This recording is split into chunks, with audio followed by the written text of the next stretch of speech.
gain just a little bit. We'll go a little bit louder there. Hopefully that sounds a bit better. And I need to do some retweets right quick. Just get that. And just get that. And we're going to move that out of the way there. And I think we are live. Ladies and gentlemen, boys and girls, tech fans of all shapes and sizes and sorts, welcome to another SGGQA podcast. I am Juan Carlos Bagnell, the Some Gadget Guy, the SGG, and this is an interactive discussion show where we talk about the news. We like to focus on news stories that deserve a little bit more attention, maybe slip through the cracks, and we like to get your tech week started off right. Took last week off because I did a very special stream at Newegg last week, and we're going to be catching back up because we are in the midst of a tech onslaught for October.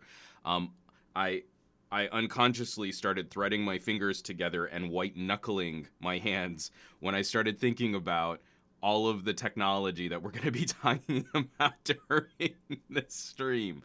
So I'm going to calm back down.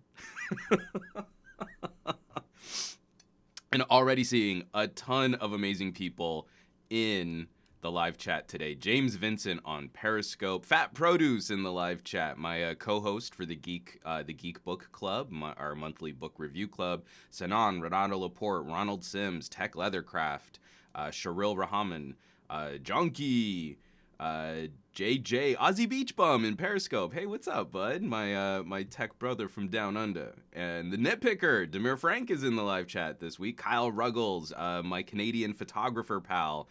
We're gonna have Ed Modlin. Ed, welcome back. Joel Heslop. Joel, what's up, my man? Excellent. All right, this is gonna be a fun show. I'm always anxious. I'm always nervous when I take a week off. Just getting back in the flow. It's really easy to slip. It's real easy to slide. Even just getting my script set up for this morning, it was like, oh, but what about this? And I've got to remember to do those tags, and I've got to make sure that I put together these links and these stories in an interesting lineup, and you just get really anxious about it. So we're gonna have some fun. A little housekeeping up front. I've been spending the last week trying to get the iPhone videos cut and finished. So I started off with a good head of steam reviewing the iPhone XS, this guy right here. iPhone XS, $1,000 phone. I really wanted to try and branch out from just the normal, like, here's my unboxing, here's my first impressions, and a week later, here's my review of this phone. And so I started out with just some philosophical questions. The trouble is right now that the whole climate and conversation between, Android users, iOS users, is maybe the most toxic that it's ever been on YouTube. So even though I do like to go and approach my videos with a little snarkiness, like I like having a little fun, and I like poking a little fun, it really did seem that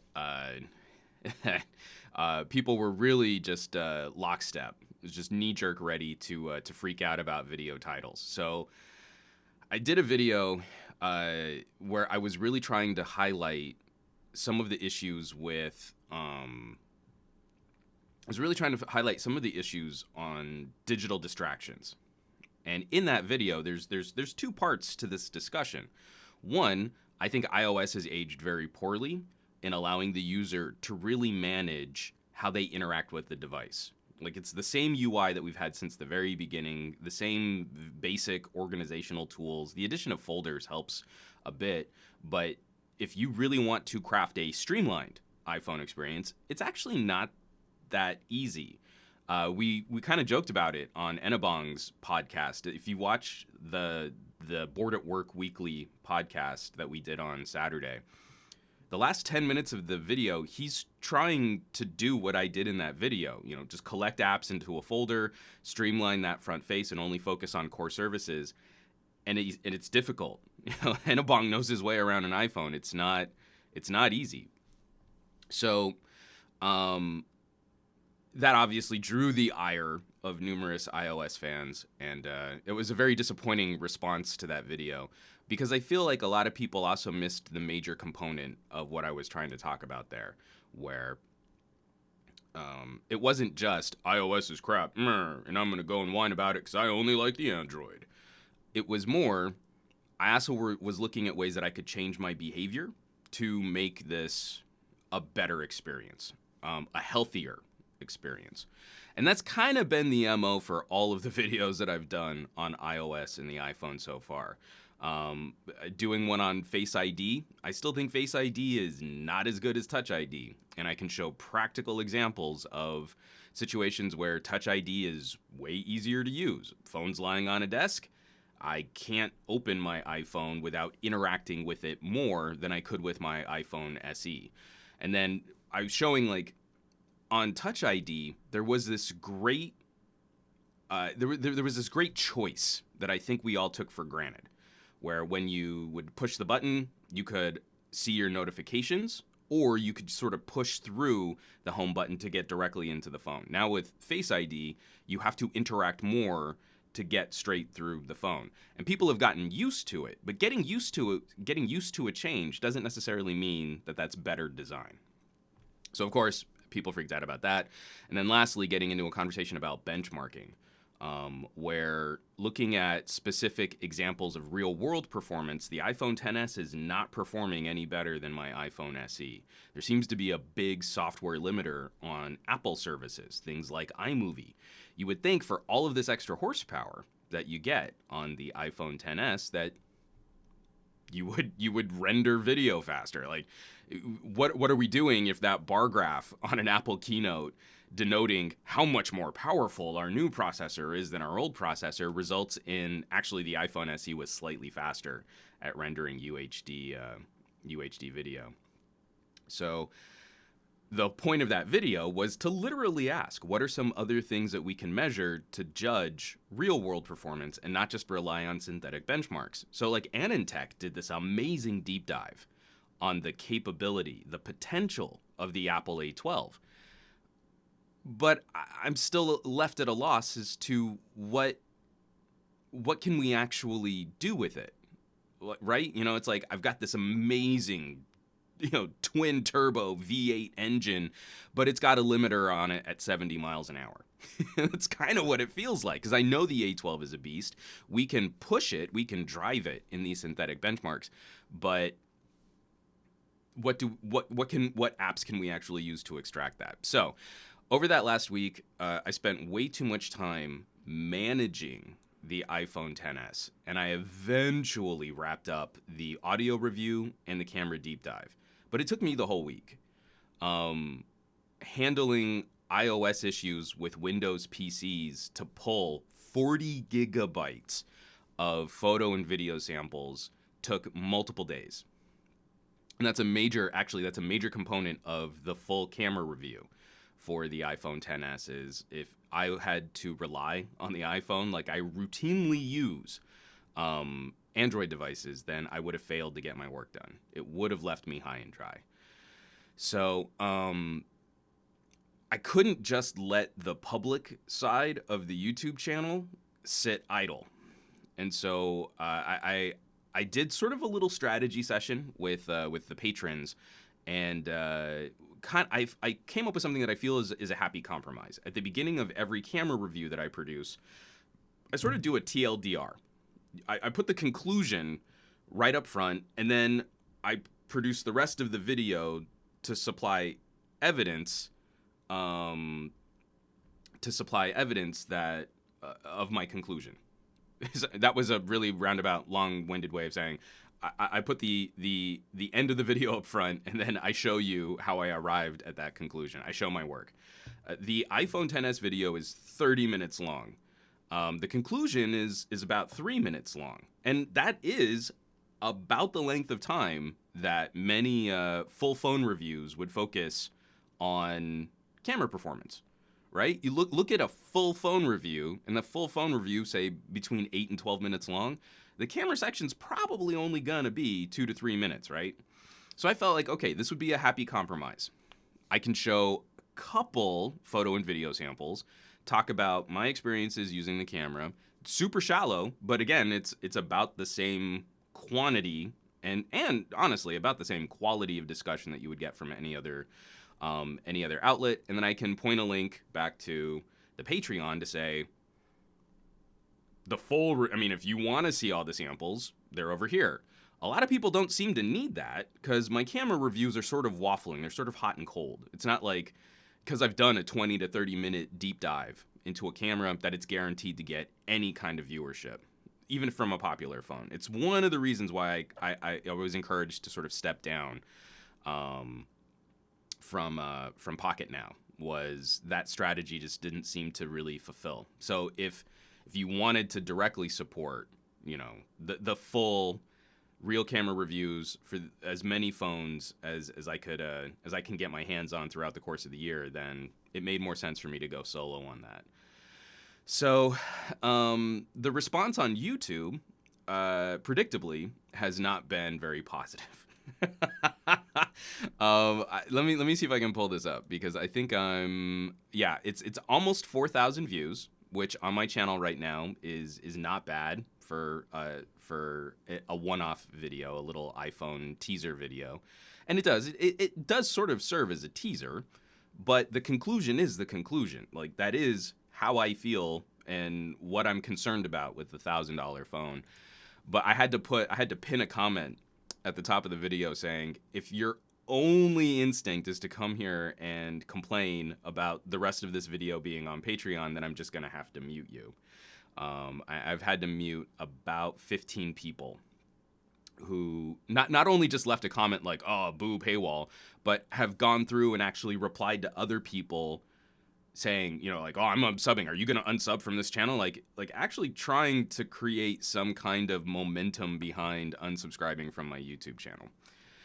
So that was a very disappointing way to spend part of the weekend, is going through and housekeeping and cleaning out through some very obnoxious individuals on YouTube. But the flip side of that is over the last week, from the first iOS video that I've produced to the camera review, is that the Patreon is up significantly more in October. Now, I'm not too surprised because there's a ton of tech coming out in October. So if there were a time that you were going to subscribe to my Patreon, this would be the time to do it, this month and next month, as I'm wrapping up a lot of these videos and reviews. And so where usually a good month for me is picking up an extra 10 subscribers on Patreon, we're up 30. So that's a threefold increase for people supporting production on this channel, and we're getting really close to unlocking the next perk, which is ad-free podcasts, where I'll cut a whole separate section of a whole separate version of the podcast to go up on Patreon with no ads, no commercials, a little bumper at the beginning just saying, hey, thanks for supporting the Patreon, and then it goes right into the podcast with no interruptions. I'm going to be doing that for the creator chats too. So on the next creator chat is going to feature Flo Ion from All About Android. We recorded it last week. I ran into a few technical glitches and then had all of the wind sucked out of my sails trying to keep up with the iPhone. And I still need to wrap up the full iPhone review. But she will be the next creator chat, which I'm going to publish this Friday. So I'm going to get back onto the Monday morning podcast creator chat on Friday, and then we'll have some more creators to talk to coming up. But Flo is also, like, she's my sister from another mister. She is right in the same existential crisis of content creation that I'm in. So the conversation gets pretty deep because we're both very politically minded. We're both bouncing around between different platforms and different editorial structures. She's doing phenomenal work with the whole Twit network, and I'm really super proud of taking the mantle, because she started doing more production work too. I'm gonna stop talking about that. I almost went down the deep dive of just spoiling our whole conversation. It's gonna be out on Friday. It's gonna be a great conversation. I think you're gonna dig it. In the meantime, the last creator chat was Yuri Lowenthal, the voice of Spider-Man for the PlayStation 4. Absolutely phenomenal creator chat. So definitely catch back up on that too. I need to do one last little bit of fun housekeeping before we get into some news stories. I'm going to front load the politics news, and we're going to slam through that very, very quickly. These are stories that are a little bit older, stuff that I wanted to talk about last week. But again, I did a super stream at Newegg talking about the next generation of Intel processors, the 9th gen, the 9900K. I got to see what those processors could do when you started kicking into some overclocking, but unfortunately our embargoes stopped us from showing that publicly. But it's some pretty exciting stuff in that enthusiast space. And JJ from ASUS went through a whole ton of technical details, technical specs, and then how the new ASUS motherboards are going to play with all that. So if you want to go down the deep dive, where I was last week instead of doing this podcast was I was down in Newegg doing a 2-hour live stream getting into the nitty gritty. I mean, this guy knows his stuff. So that was really cool. But over this last week, I've been trying to find ways to stick to my techie audio roots. And I've just gotten into this pattern of picking up cheap earbuds. It started by going back to the KZ ES4. $20 dual driver in-ear monitor style earbuds. I'm not going to break down the whole review I did. If any of those words meant anything to you, then you'll definitely want to check out the video that I put out on youtube.com/WanBagnell KZES4. If those words didn't mean anything to you, you'll definitely want to check out the video that I put out on the KZES4 on youtube.com/WanBagnell. I went ahead and picked up 2 more pairs of in-ear monitors, and I've been just listening to some of my favorite albums. But I picked up Eminem's Kamikaze, and then realized I've only been listening to this in my car. So I've got a pretty decent sound system in my car. It's totally factory, and it's got a bunch of like Bose labels all over it. So it's not like super fancy. But it's like I've got to spend some time actually listening on something a bit more built for high quality audio. Like I really want to hear what is going on in this album. And so the 2 earbuds that I'm playing with right now are the TRN V80 and the Mi Audio M6 Pro. Oh man. Oh man. Oh man. So $50. $50. Metal casing, quad driver. They're almost assaulting the first time you put them in, and you really crank them up and you really drive them. And then the flip side on that are the Mi Audios, these M6 Pros. Again, in-ear. Now these are single driver, but substantial focus has gone into tuning the mid-range. I'm super sensitive about the mids. I'm okay with a little less skull rumbling, and I'm okay with, the brightest of crystal highs, because I really I spent so many years recording commercial voiceover.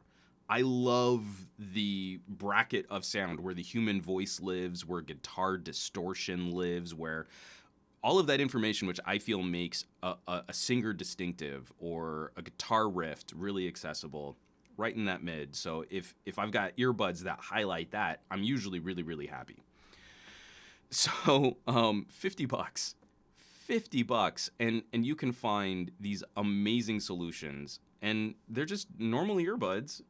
But this is one of the things that's making me crazy sad about this trend of losing headphone jacks. So we're going to talk a little bit about my first impressions on the LG V40, but know that my first impressions of the LG V40 so far have been in shoving amazing low-cost earbuds into my skull and driving them off of this phone, and it's so satisfying. If you like music, okay, cool. If you like your ears, I mean, damn, it's really disappointing, because we've got some other stories here. Let's blow through the news. And then we're gonna get to another thing. And I apologize, I'm a little congested, so you're gonna hear some biology as I'm trying to keep, my sinuses somewhat clear. But yeah, it's been a fun week for consuming media like that, and even just down to silly things like I'm gonna fire up a game. Well, okay, the boombox mode on the LG V40 is crazy loud, but then plug in some amazing headphones, and I'm going back and I'm playing like Max Payne 2. You're like, oh man, this is great. Okay, let's get this out of the way here. I've got these news stories. And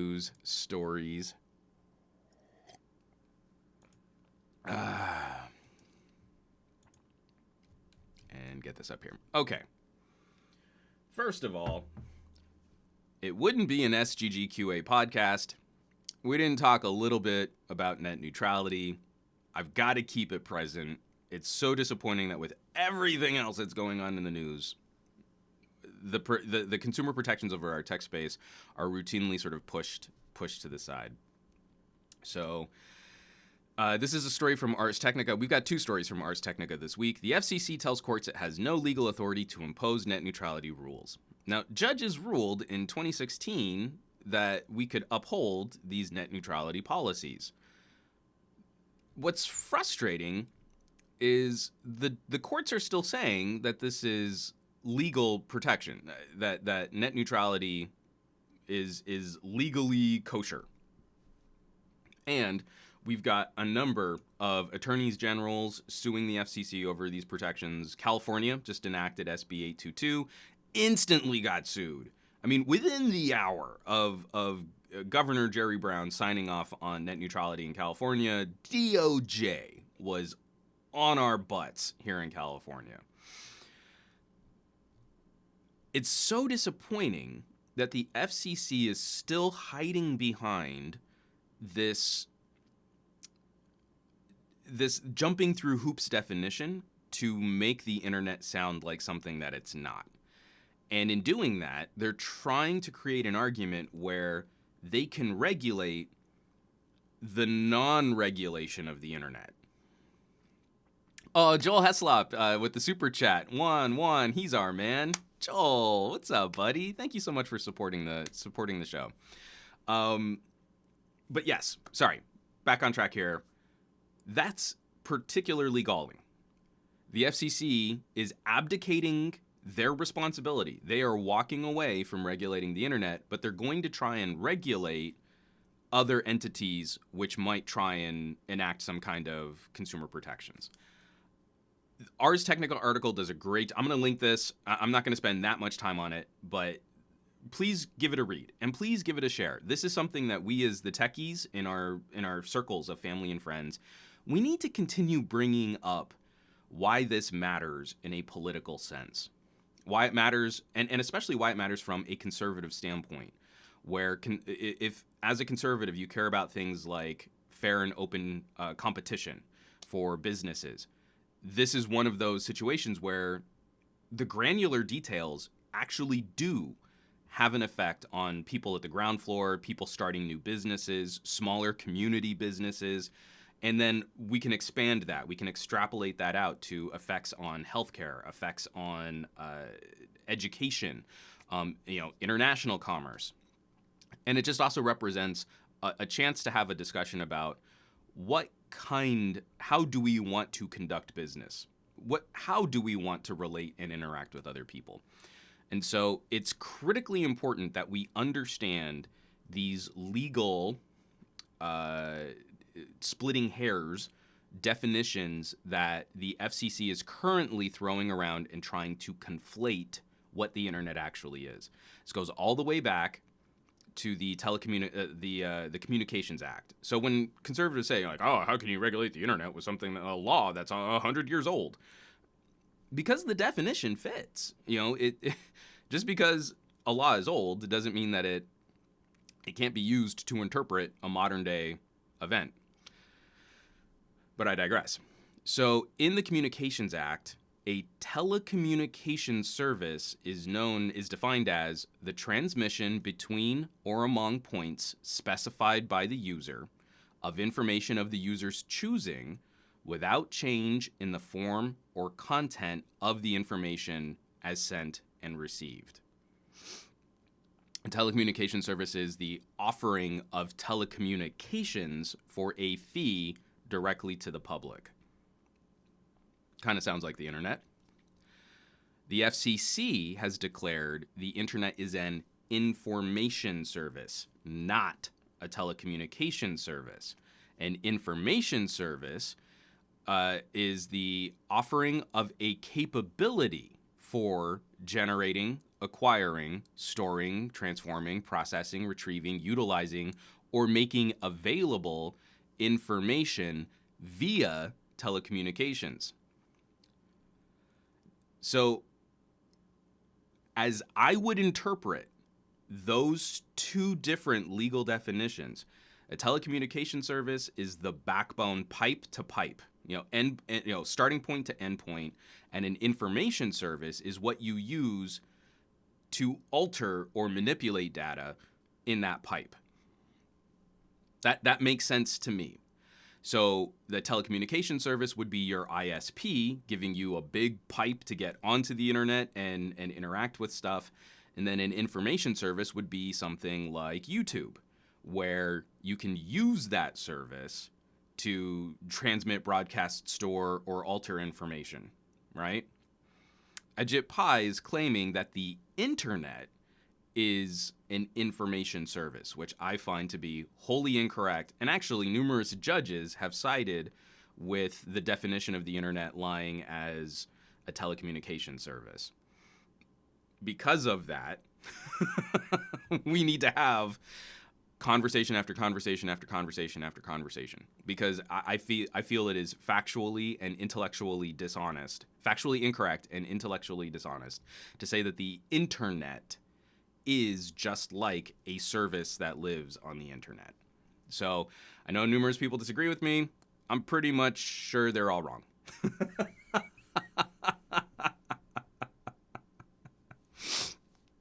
I haven't found any compelling argument against classifying the backbone structure of the internet as telecommunications and that the services which live on the internet as information services.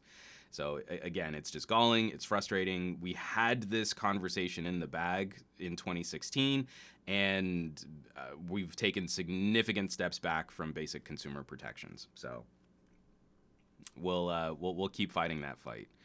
I want to move on to another quick story here because this one is just really funny. So hold on. I'm going to go back into screen share. A couple weeks back, we talked about Verizon throttling firefighters. And about a week ago, Verizon posted a video about how when disaster strikes, communication becomes a lifeline. From a dedicated lane on our network to cell towers on wheels, we are constantly innovating to help keep first responders connected so they can get their job done. And they show the explosion of fire and the helicopters for the EMTs and the military, and Nikki Palmer is a Verizon network engineer, and more first responders in America rely on Verizon than any other network. 'Cause we're Verizon. We get the job done.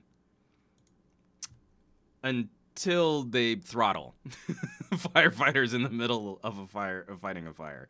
Again, I mean, from that last story, it would just seem to me that there should be some kind of basic protection in place that would maybe stop a company like Verizon from interrupting service.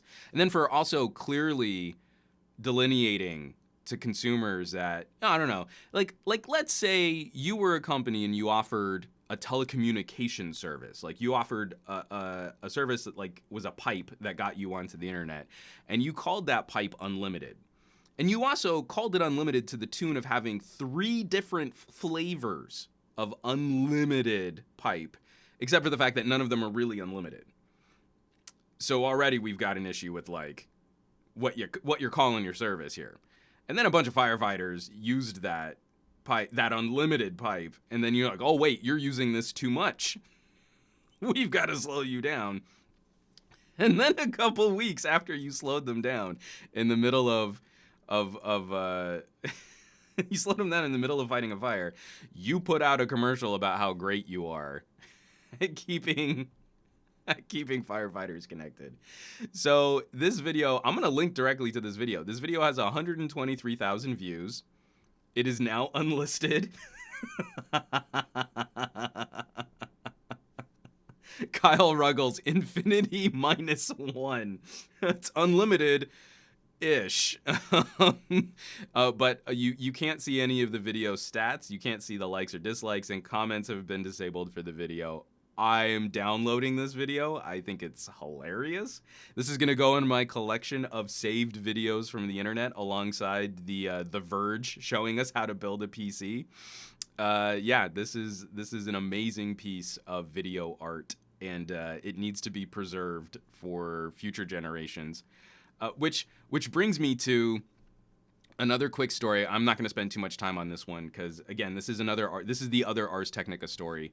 I really hope you'll give this a read. This is a service that's near and dear to my heart in this current climate of digital media being influenced by public figures and political figures, and things like this. Verizon can put out an ad, receive overwhelmingly negative responses to it based on their own business practices, and then they can just pull the ad, right? They can just silence the criticisms on these various platforms because digital media is very ephemeral. Digital media is super fragile. It can be disrupted very easily. People say, like, oh, you put it on the internet, it's there forever. No, the internet is pretty fluid, and it can be manipulated very insidiously. So this is a service that I absolutely adore, and I actually use quite a bit. The Internet Keepers. Some call us hoarders. I like to say archivists. Archivists. I just totally failed. I've only ever read that word. I don't think I've ever said that word out loud. Sorry, this is Wayback Machine director Mark Graham outlines the scale of everyone's favorite archive. Ars Technica has a brilliant write-up on the Internet Archive, archive.org. Please support this platform. Please. The next time you're thinking about donating to something like Wikipedia, maybe kick a buck. I support them financially. Archive.org, I think, is one of the most valuable and underrepresented projects on the internet today. They are an incredible resource for collecting all kinds of media. The Wayback Machine is huge because the Wayback Machine allows us to look at changes over time. When I was fighting with iOS fans about the headphone dongle being removed from all iPhones, we were able to go back and look at snapshots of the Apple website and how their package contents have changed over time. If you want to look at when politicians, renege on their campaign promises, you can go back and see archived snapshots of what their promises were versus what their current political strategies are. The Wayback Machine by itself is an incredible resource to see how far we've come in protecting and archiving digital media. But the entire archive.org, the entire Internet Archive, is a treasure trove of audio recordings, of classic films that have fallen into the public domain. If you are into horror films, you can find the old silence like Nosferatu. But there is a Blu-ray quality rip of the original Night of the Living Dead. That film fell into the public domain, so there is no legal protection on that film. George Romero's best work fell into the public domain because of title card issues that weren't properly registered for copyright and trademark. You can get a Blu-ray quality rip of a phenomenal film ready to go. Archive.org, hosting it for free. And free, free is in legal free, free is in financial free. Absolutely awesome. And that's also one of the resources that I use for my podcast, is just another outlet that I feel will be well guarded, well protected. I don't have to worry about managing different weird subscription things. We take YouTube for granted, but it's actually really difficult to find a good hosting solution for audio, right? Video is really hard. You can do 4K 60 frame per second video on YouTube, but just a resource for people to download audio still escapes. Like Libsyn is pretty good. SoundCloud is terrible if you're a smaller content creator. The pricing on SoundCloud is ridiculous. And then there's Archive. And you're like, okay, I can actually use that as my backup. That's well done, Archive. Yeah, that's great.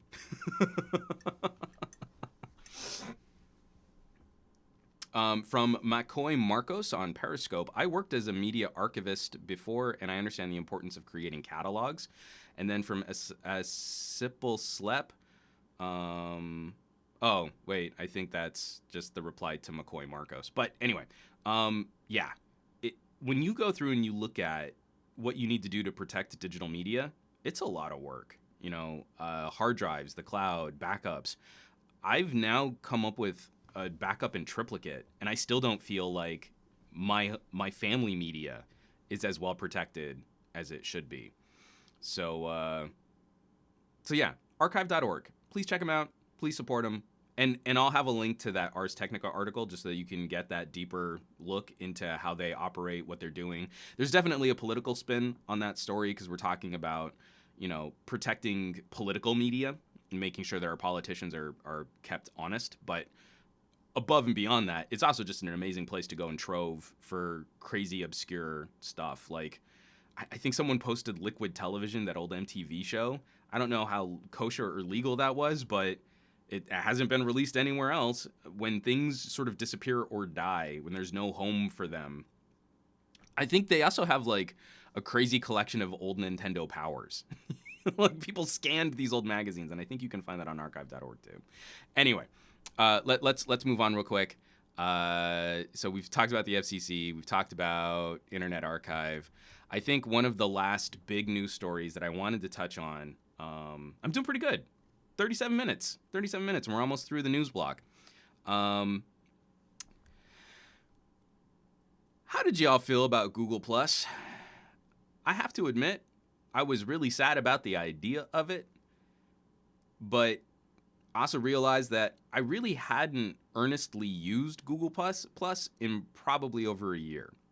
It had just become another autopilot, like how I use Facebook, where I publish a blog post or I publish a video, and then it just sort of automatically got burped onto both Facebook and Google Plus. I really wasn't using it to engage or interact with people. The last thing I think I was really using Google Plus for was photo communities. Like photo sharing on Google Plus was still way better for controlled communities, for highlighted communities. And then I was still getting a ton of updates and notifications because I had the most popular 360-degree photo and video community. I was the moderator. Tens of people were sharing 360 photos and videos. Free to run on Periscope, but that's where we met, JB. Oh.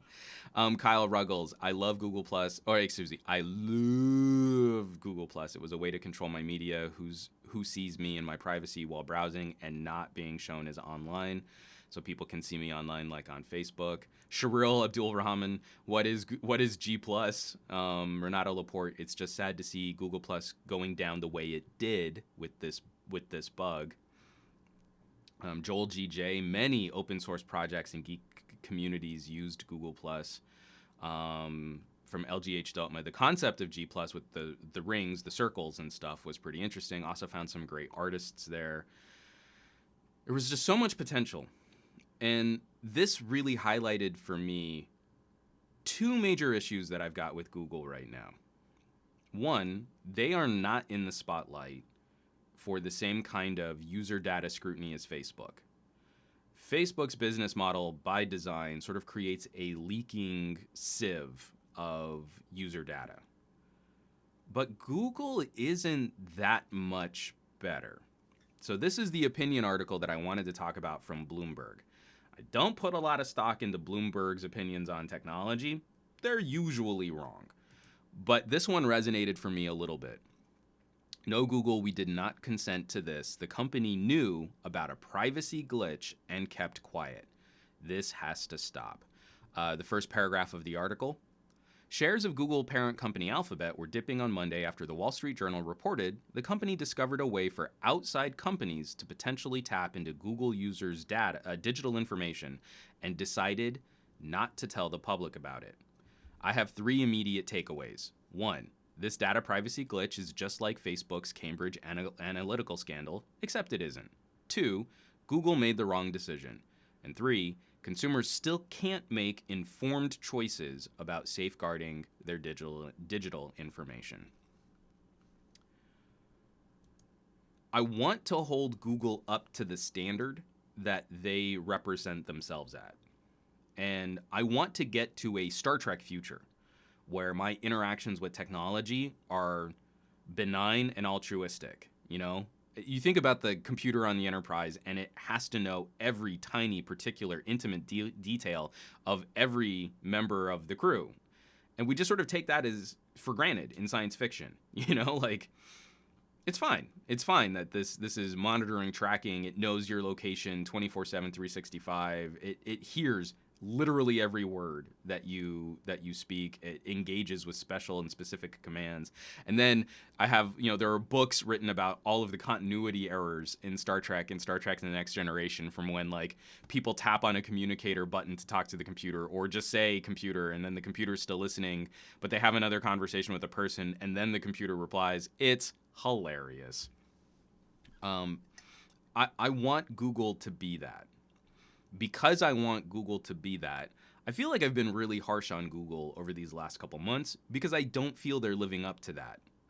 I don't feel that their business model, the way that they generate profits, the way that they serve advertisements, and the way that they're trying to build into new markets as Alphabet really lives up to the aspirational presentation of what their services can deliver. That's been disappointing. By default, I am an Android user. But if there were other competition in this space, I think I would be very interested in taking it seriously again. If it were from a Microsoft, I doubt I'd be on board another Amazon experiment. Fire Phone, not so much. But I really feel like there needs to be something else in this space to act as a disruptor, because right now this dichotomy between Windows and Mac OS for full-fledged computers and then iOS and Android is starting to get a bit stale anyway. And now we're starting to see these companies leverage their market positions to do things that I don't think I agree with. For Apple, it's just jacking up prices. A 1-year flagship phone price increase of 20-25%, something like that. That's a big jump if you want to make sure you're keeping your iMessages the right color. But for Google, it's a continuously varied strategy of launching products, playing around with them, getting users to really interact with them, and then killing them when they get bored with it. And we've seen this too many times. In addition to these privacy scandals, it's just, I want to see Google actually finish what they start, right? I want to see Google actually stick to it, improve something, and then give us that compelling reason to stay with it also. Google Plus had so much promise, and then they burned their city to the ground when they forced the incorporation of YouTube comments. So they merged your Google Plus ID and your YouTube ID, and it should have been better for YouTube, making people a little less anonymous in how they were commenting, but really it just made it worse for Google Plus that now we had all these YouTubers flocking into making the platform way more toxic, and they never fully backed out of that. They never fully extricated YouTube from Google Plus in any sort of meaningful fashion. But I was having a conversation with Trisha, my co-host on Newegg Now, and she's flipping out because Google is going to be discontinuing Inbox. She believed Google. She took Google at their word. This was going to be a platform for experimental email organization and productivity, and she went with them. She was on board. She does so much business through those Gmail accounts. She does so much work through those Gmail accounts. And she had developed a system unique to Inbox to really streamline her interactions, because you just don't realize when you're talking to a content creator, when you're talking to a social media influencer, when you're talking to people that are really executing at this, just the communication side of this becomes a full-time job that you don't get paid for. I'm sitting on an inbox full of PR invites, press invites, of people trying to pitch products for reviews, people trying to host sponsored videos on my channel, which I still haven't found a sponsored video for my channel that I think makes sense for the way that I create stuff. But in the middle of all of this, while Trisha is trying to get her work done, she's trying to maintain some kind of work-life balance. She's got a cute little toddler. Now she has to relearn and reorganize and reset how she does all her email. And all of the features that she relied on in Inbox are not going to be migrated to Gmail. Some of them will, but just enough that it's pissing her off, right? Like just enough of that flavor, just enough of that touch. This is getting really tiresome. This is getting really old from Google. Messaging apps, communication apps, social media apps. I don't trust them. And it's not that I don't trust them with my data, because I still have Android. I have way too many Android phones on my desk right now. I just don't trust that they're going to execute what they say they will. I just don't trust that they're going to do what they claim they're going to do. And that leaves Google in a really bad place emotionally, right? So many of these business and consumer decisions are made through these emotional attachments that we have to these brands. When we stop trusting a Google to do what they say they will, it's not like they're going to disappear overnight, but I worry that the tech landscape that we're going to be looking at is going to be very different and not what I want it to be. So it's just frustrating because we don't really have a lot of choice. We don't have a lot of options in this space. Free to run Tizen is very interesting. Tizen I was talking to Trisha about this because she used to work for Samsung. Trisha and I became friends through our mutual love of phones like the Galaxy Active. We used to host these water park events with a PR rep that used to work for AT&T, where we would just take a bunch of Los Angelinos and take Galaxy Active phones down water slides. It was so much fun. It was like the brighter, happier days of smartphone and technology reviewing. But yeah, Tizen has an interesting potential because I feel Google is building towards axing Android and what makes Android interesting. A lot of the recent changes to Google software developer policy, what they're doing with the Pixel is also very interesting in keeping specific software features unique to the Pixel, even though Google is a software company and this is something that would benefit the whole of the Android ecosystem. No. We'll keep this little software nugget for ourselves. That's what's going to be our differentiator. I think we're seeing clues that when we get to the next generation operating system, when we move from Android to Project Fuchsia, whatever they're going to officially call it, Android the next generation, I think we're going to be in for an operating system environment which looks a lot more like Wear OS. A lot more locked down, a lot less manufacturer involvement, a lot less flexibility, and very, very much more the walled garden approach that Apple takes with iOS. That is my hypothesis. I don't have any insider information on that. I don't have any keen insights other than my own observations. And again, most people in this tech space, most tech enthusiasts are likely to disagree with me on that. But I think the writing's on the wall for Android as a free, open software platform in the way that AOSP functions. And I think Google's strategy will be to rein in that kind of change. So we'll have to see. From Kyle Ruggles, Google's strength is in its numbers. We're all hooked now, like iOS. It's so sad we've settled because we have no other choice. And that's where I think Samsung could actually make a play. When you really think about what you interact with, we've become so services oriented. I think Samsung could put out a Galaxy phone running Tizen, and a number of people in the consumer space maybe wouldn't notice the difference. Does it have my Facebook? Does it have my Instagram? Does it have an email app? Does it have a web browser? Cool. Like they'd be fine. And it wouldn't take much, I don't think, to fork a phone line and still have all of the key services, all of the key apps, all of the key strategies well in place.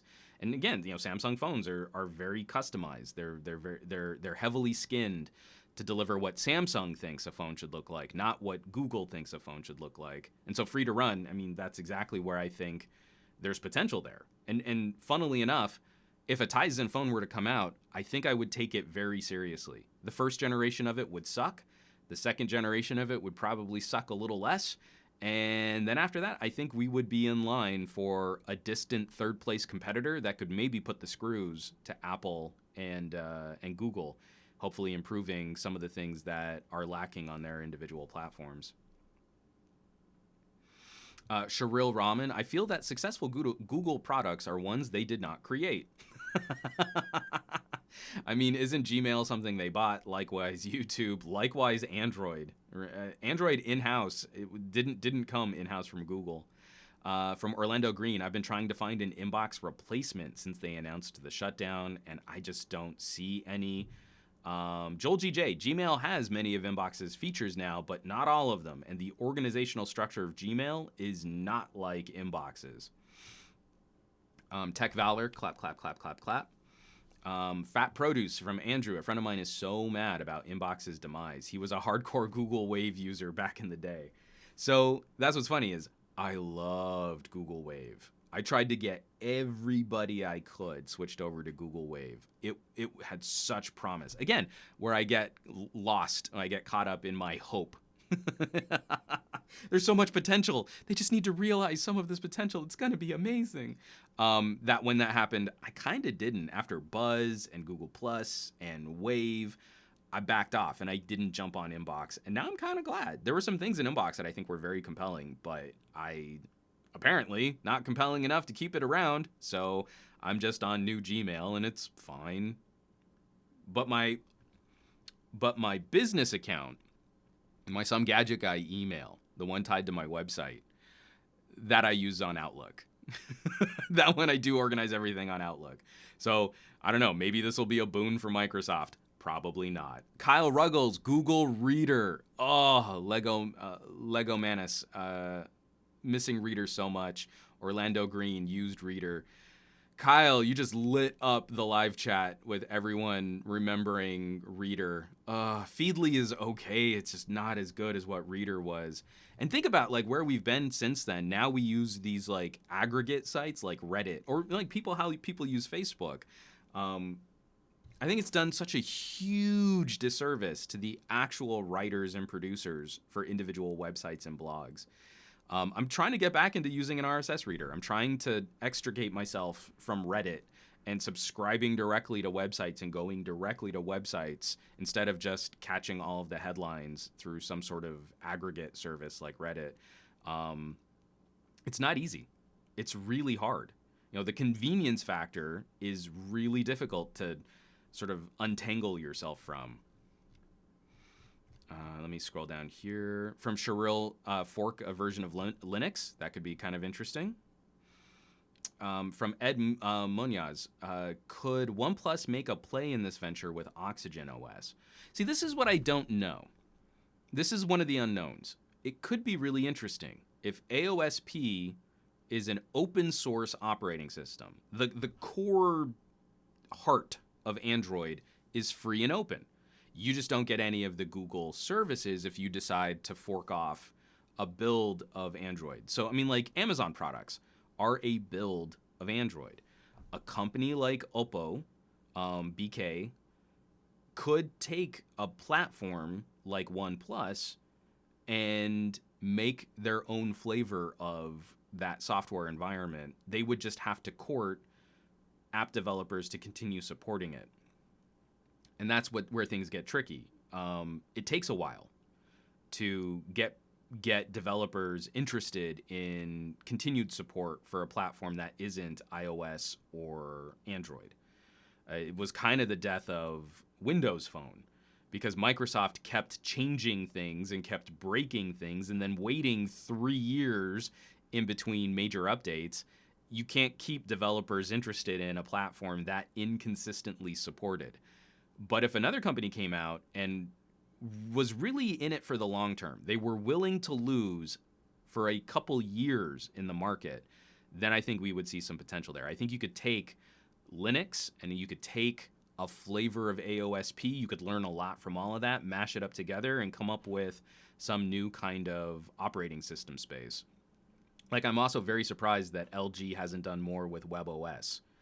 You know, the sort of the dying husk of what Palm used to be with the Palm Pre. There were a lot of problems with WebOS from a developer standpoint, but look at all of the good ideas that we see employed with gestures and notification shades and panels for apps and multitasking. That was all on a Palm Pre. That all came from Palm first. But LG hasn't decided to make any inroads into developing that either. From James Vincent, whatever happened to cyanogen? Excuse the spelling. Joel GJ, WebOS is on TVs, and that doesn't help us in a conversation about phone competition. Joel Heslop, RIP WebOS. I loved my Pre. I loved that phone.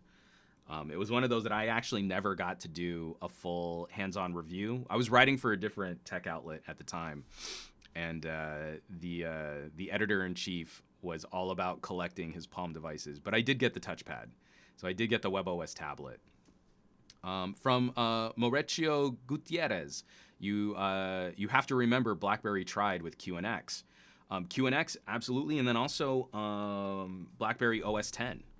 Some good ideas in OS 10. I actually pulled out my passport not too long ago, and there was some good stuff there. It's just a company like BlackBerry, and also, like I would say, a company like OnePlus under the Oppo umbrella probably doesn't have the resources to dedicate years and years and years of losing to build up the consumer confidence that you're going to keep putting out high-quality hardware with great software updates. And we know that the tech reviewer space is going to savage anyone who tries now. Why would you ever want to buy something different than what's already working? And then they'll also, in the next day, make a video about smartphones are getting boring. They're all the same now. And you're like, I'm getting real tired of the YouTube tech commentary when it looks like that. Oh, from Joel Heslop, I still have my Pre. You want me to send it to you for revisited? Oh, don't. Hold on to it. That's also another one of those things where they weren't the best built phones. The hardware was a little shaky. And I would hate to get your museum piece, your Palm Pre, try and slide that keyboard and have it jam. Because there's no way to replace it. There's no way to fix it. Thank you so much, Joel. I absolutely love that you offered that. Hold on to that. Cherish it. Protect it.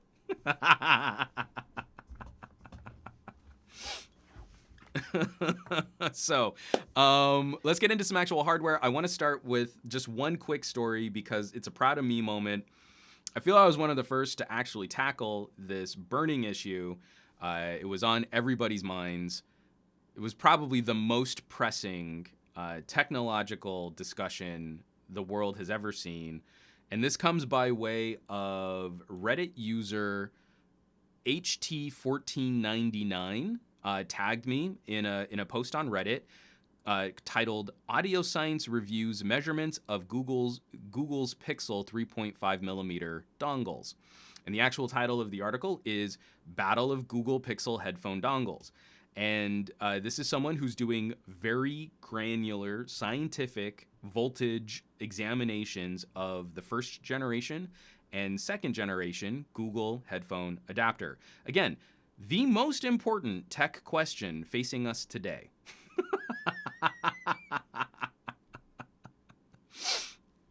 And basically, we can go through all of these charts and graphs. These are distortions. There's also sort of power to electrical load and resistance load, output distortion and clipping versus output gain, et cetera, et cetera, et cetera. But ultimately, the conclusion is the new dongle is more expensive. is lower quality audio and is not as loud. Now, if you go to youtube.com/WomBagnell and you search for Pixel dongle, you will also find a video where a guy looks vaguely like me with a cool hat will also tell you that the new dongle is more expensive, not as loud, and is not as high a quality. Confirmation. I'm really excited about this. Renato Laporte, do you like your ears is the most important question of today's handheld tech. I mean, do you even like your ears, brah? Do you ear? Do you even ear? Kyle Ruggles, hearables, bone conduction, smartwatches with gestures. That's all we need. From Aditya Anil, with the sobering question of this discussion, where can I get myself an old Google dongle? Pixel needs that sweet old dongle. I don't know that you'll be able to easily find one. First of all, it's really easy to what do you call that?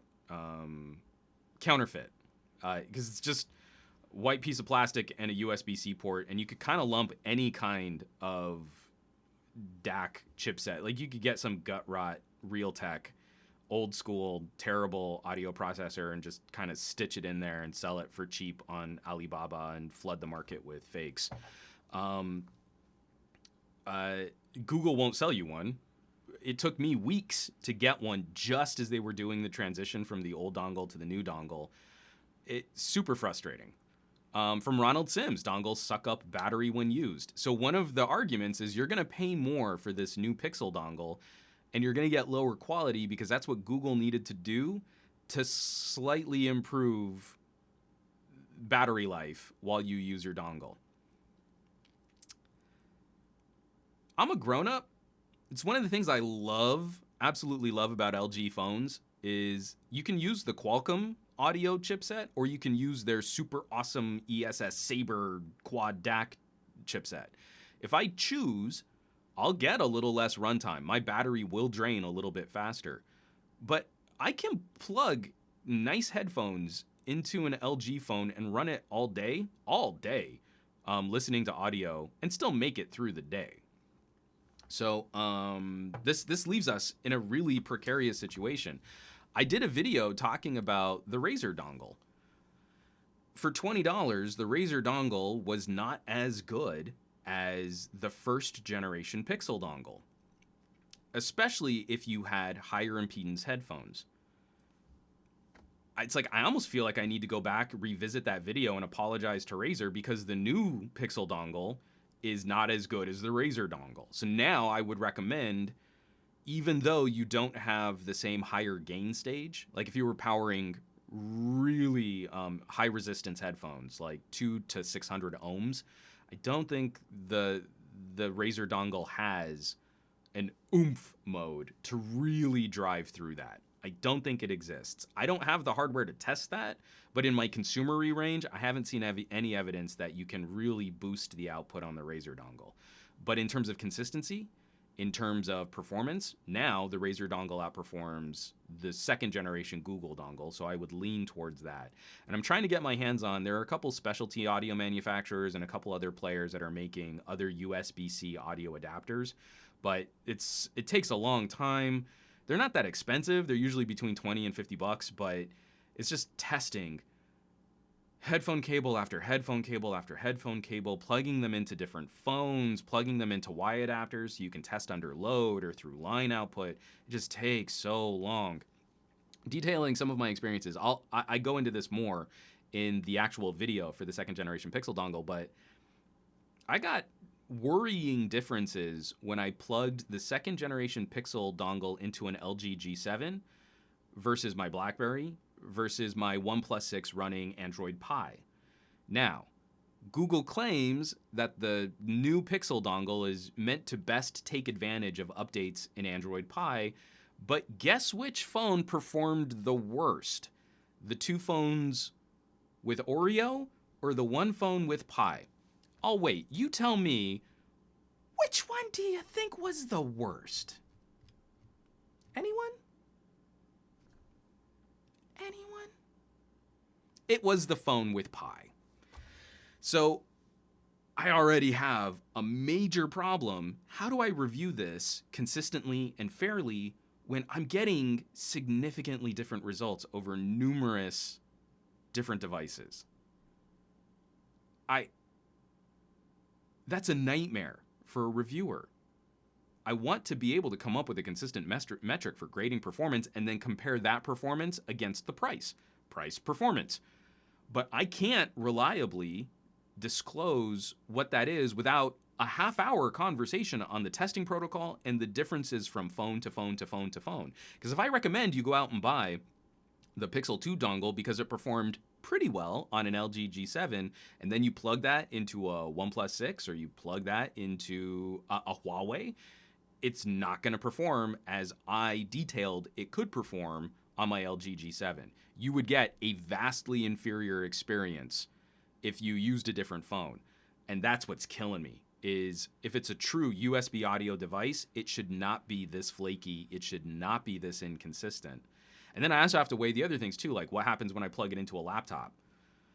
That's a whole other nightmare, because the whole promise of USB-C is that it should move from phone to computer to desktop to laptop to other phone, and we shouldn't have to worry about compatibility issues. This is all a huge mess, and I lay the lion's share of the blame at Google's feet, because they should be leading the way towards making this better. And in moving from the first generation dongle to the second generation Pixel dongle, they've made everything worse. So again, it's not even thanks for nothing. It's thanks for less.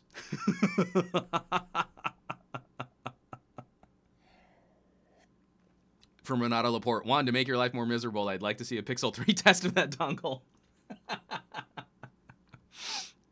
Thanks, Renato. I appreciate it. I will be getting around to the Pixel 3, but this month has been way too crazy. I've got to sit the Pixel 3 out for now, and I'm hoping I'll get back to it a little closer to the holidays. From Daniel Ramos, is it better to listen to audio on your phone speakers? That's another heady situation. It just depends on what phone speakers you have. Lately, I've been getting really into the idea of using a phone with good speakers over having to pair with a Bluetooth speaker. So that could be kind of interesting. LG and Razer are making great arguments for that. From Kyle Ruggles, agreed, Juan, agreed. It's digital. WTF. I don't understand how they're getting it this inconsistent. I just don't understand. Joel Heslop, USB-C audio is a sad state right now. Absolutely, man. From I am so sorry, Russell Owly Life. The question is, any good universal dongle that has a quad DAC, since everyone is removing the headphone jack? I have not found anything that directly competes against. So when we say quad DAC, we're talking about LG. LG phones utilize specialty, separate audio processing hardware. We're generically calling it the quad DAC, but it's a series of audio cleaning processing pathways developed by ESS. ESS is the company that makes the quad DAC, and they call it the Saber. And there are different numbers after it because every year we've seen subtle improvements or different refinements. The V20 to the V30 wasn't a humongous change, but we saw beautiful sculpting for high-end audio manipulation. But the general argument is you have 4 audio processing channels, and every audio channel adds to the signal and helps the audio processing hardware minimize the noise. So every stage, your audio output should get louder with the noise floor staying the same. It improves the signal to noise ratio. You will hear more of your music and less. Every audio piece of hardware makes its own noise. It's very similar to the image stacking that we're seeing on the iPhone and the Pixel. So when you take a low light photo with a Pixel, it's not one photo. It's not a long exposure. It is a rapid, aggressive burst of raw files, which are then stacked on top of each other. And with each image you stack, you double the brightness. And then you can use fancy algorithms to minimize the ISO noise, the sensor sensitivity noise. So ESS has created, Sabre has, no, ESS has created the Sabre quad channel audio processing unit to go into mobile devices. ESS is also starting to build specific enthusiast solutions into motherboards. Very exciting. Asus actually uses Sabre DACs on their high-end gaming motherboards. Absolutely phenomenal. So there are other companies that are doing different things with audio channel, audio manipulation, audio processing. Creative does, they've got their own specialty audio processing chipset, which does some similar things, but they're making it up with, they're making up some of those differences with things like crazy loud dual channel amps. So instead of one amp going to drive both ears, you've got two crazy loud amps that drive each ear individually, and then an audio processing unit which ties all of that audio together to minimize the effects of latency. I have not yet found any company that has built that caliber of audio processing of amp output, because you also need to drive that output. You need a baller loud amp to properly take advantage of nicer headphones. And I haven't found anyone that's done that in a dongle. There are other adapters, like FiiO makes some great portable adapters. I love FiiO's audio processing hardware, and I also still have a standalone music player from FiiO, FiiO. But I haven't found anything that just fits into the USB-C connector, which compares to the audio output that I get on an LG V or even a G7. So it's disappointing. From Aaron Lugo, what about the new Razer dongle? I'm hoping to go hands-on with the Razer phone soon. That actually leads me into the next part of this discussion. I'm going to pull this up just so that we've got at least something more interesting than my face than when we're talking about stuff. So there was a Razer event in Los Angeles, and I was dead tired sick. I mean, you can kind of hear, I'm not a well man. I am not long for this earth, geologically speaking. Oh, I got to take a sip of coffee here. I shouldn't joke about stuff like that. I apologize. That was insensitive. But I couldn't get my butt down to the Razer event. Thankfully, my buddy TK Bay was there, and I had lunch with him 2 days after the Razer unveiling, and I did get to go hands-on. I'm showing video of it now for those of you watching the live stream. This is the Razer 2, the Razer Phone 2, and I am so in love with this hardware. Almost everything that I've complained about, except for the headphone jack, on other phones, has been addressed on this device. If you're going to make an argument for a gaming phone, having a high refresh rate screen is critically important. I didn't think the cameras on the first Razer phone were deal breakers.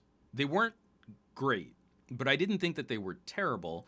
But according to TK, we've seen some excellent improvements there. We've got water resistance, we've got wireless charging, and I am so happy that Razer decided to stick with the boxy 16:9 next bit form factor. It is so much more practical, especially for the argument they're trying to make.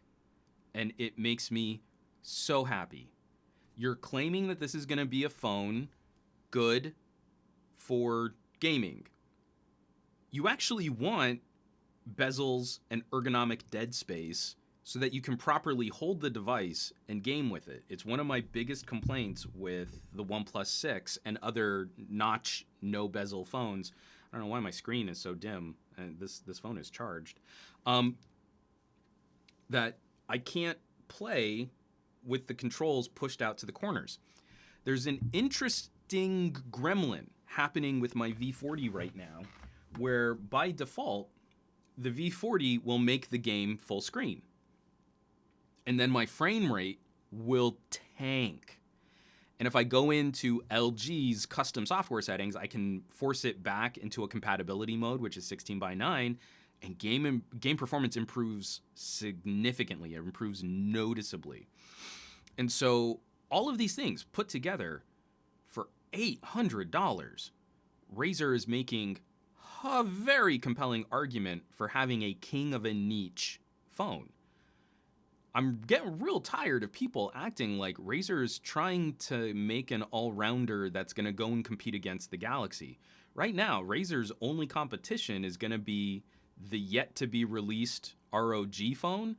And then I think you got to jump to specialty devices like the Nintendo Switch, which in terms of gaming mops the floor with any type of phone today, but it's not a phone. From Ed from Ed on Periscope, love that look in Notchland. That design really stands out. The feel of the phone is formidable. Like, it's this big, angry, angular slab. It's a little edgelord, right?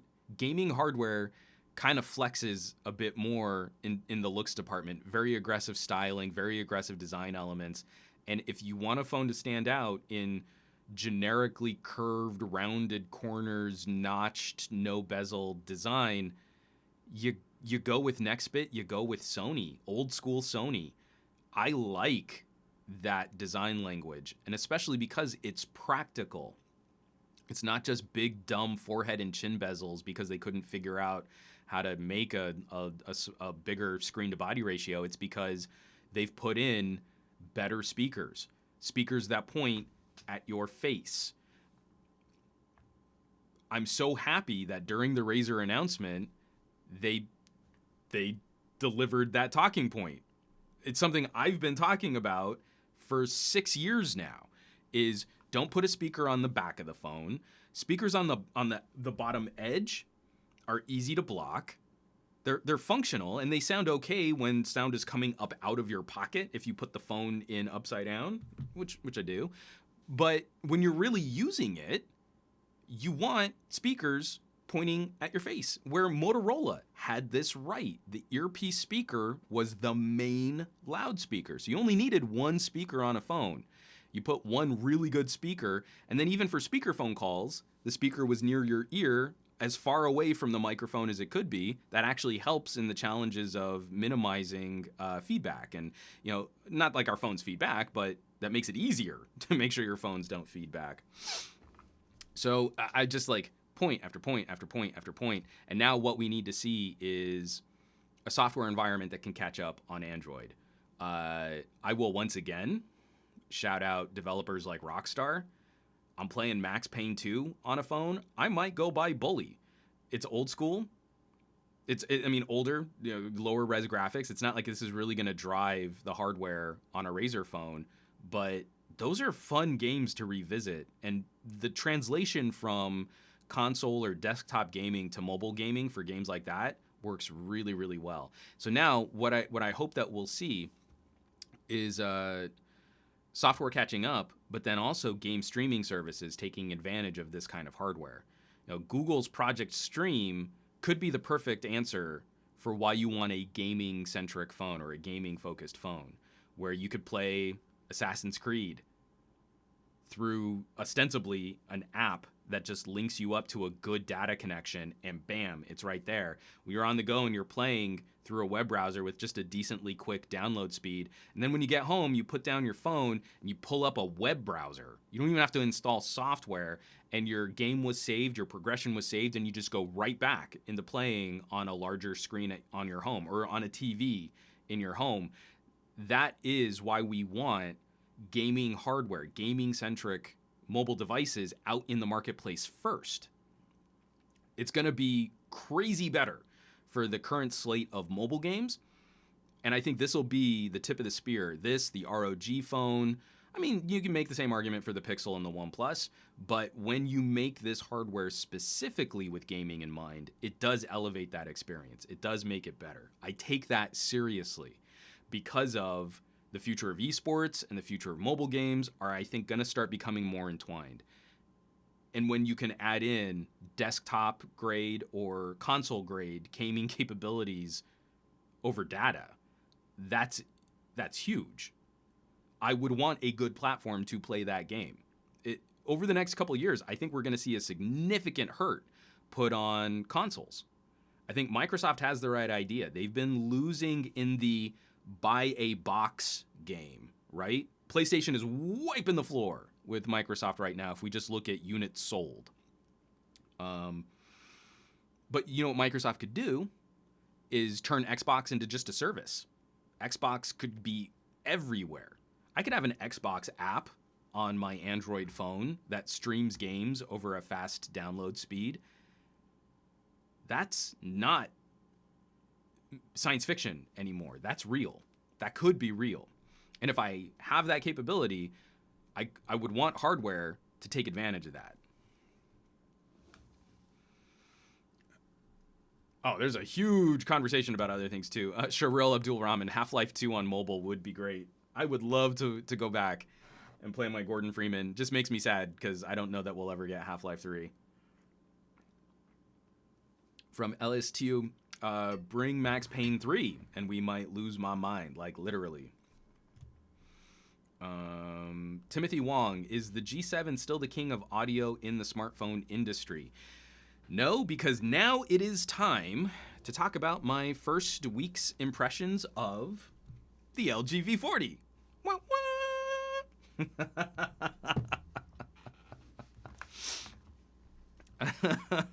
Oh, Joel Haslop had to take off. Joel, thank you so much for joining the live chat. I really appreciated it. Let me get this down here. Get this out of the way. Kyle Ruggles, streaming is the way to go. Shield Tablet from 4 years ago was able to do this. But Shield Tablet still depended on a much more complicated collection of like having a baller, huge PC. And then Shield Games started trying to find like how we could drive console gaming experiences into the Android space. But it was still that proto idea of what Google is going to be doing with Project Stream. Sorry, I got distracted. We're talking about the V40. LG V40, my first week. I love this phone. Do have some concerns. LG software, couple things that are a little bit annoying, but getting back to that initial question, what phone is the audio king? The G7 is now the audio prince. It is a phenomenal option, should absolutely still be taken seriously getting into the second half of 2018. But if you want every single little nuance and every single little improvement, I think I would still side with the V40. There's some quality of life things that I think have been improved. I'm a sucker for OLED displays, and I think we've seen that iterative consistency improvement from LG. I got real lucky with my V30. My V30 had a good screen. The V40 seems to be performing better. And then just the little tweaks, the little updates, and the little refinements to the core features that we've been fans of since the LG V10 are all on board. So this is a V series with the boombox mode. The boombox mode now has a crazy light up visualization feature. Actually, let me see if I can get it working here, but I'll have to be careful not to play any music too loud. I've got Eminem's Kamikaze up because I've been listening to that a whole bunch. And then let me do boombox show. So it'll do like, fun little visualization things on the screen, so when it's flat on the table. But it will also do something really silly. Is it going to do the flashlight? Is it not going to do the flashlight? Hold on. It'll also use the flashlight to kind of bounce light on your table. It's just super silly that if you needed more distraction... I can't really show. There we go. That kind of works. If you wanted more distraction, you can have your own little flashlight laser light up show with your boombox phone. I don't know who needs that, but it's fun. From Craig Thompson, thinking about the V40 myself, the only other option for me is probably the Huawei Mate 20 Pro. I've been talking to TK Bay. We want to do another showdown, and I think we're both leaning towards Mate 20 versus V40. So I'm going to be advocating for the V40. He's going to be advocating for the Mate 20. And I think that's going to be the true end of the year. Both companies executing at the top of their game. I think that's going to be a really fun fight. From Fat Produce, has the LG Quad DAC changed a whole lot from the V20 to the V40? It has not. In measurement tests, they are very similar. But where where I'm happy to see LG has gone, and I'll detail this more in the full audio review for the V40. I'll actually be able to show my work on this. I think LG's audio processing approach has just gotten lighter touch and lighter touch and lighter touch. The cleaning aspect of the quad DAC, I think, was heavier handed on the V20.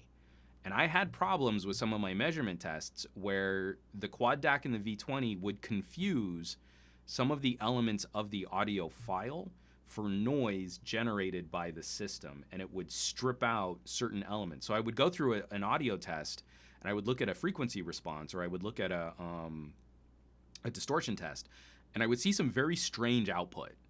And sometimes the test would fail to run because the phone was too aggressive at trying to keep your audio clean.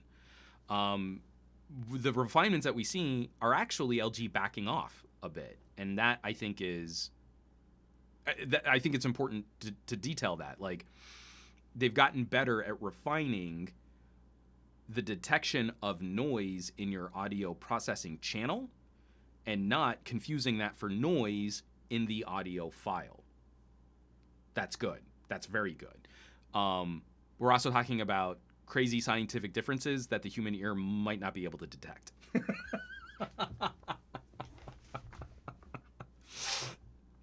So this next week I'll be collecting all my samples to try and get that audio review out into you soon. At the same time, I'm still working on the camera reviews for the V40. Some really good improvements to camera performance. Some really exciting improvements over the G7. For Apple, for Samsung, for LG, we're now all at parity with image sensor size. And so we're talking about now very granular differences in image processing. That's a good place to be. That's a really good place to be. We have disagreements between these three companies as to how software should work, but it's a much more even comparison when we're talking about sensors and optics. And I had some very disappointing experiences with the iPhone XS, with Apple's larger sensor and new lens, which I had some similar, not as bad, but I had some similar concerns with the G7 that are now gone on the V40. So there's a lot that's kind of silly about the V40.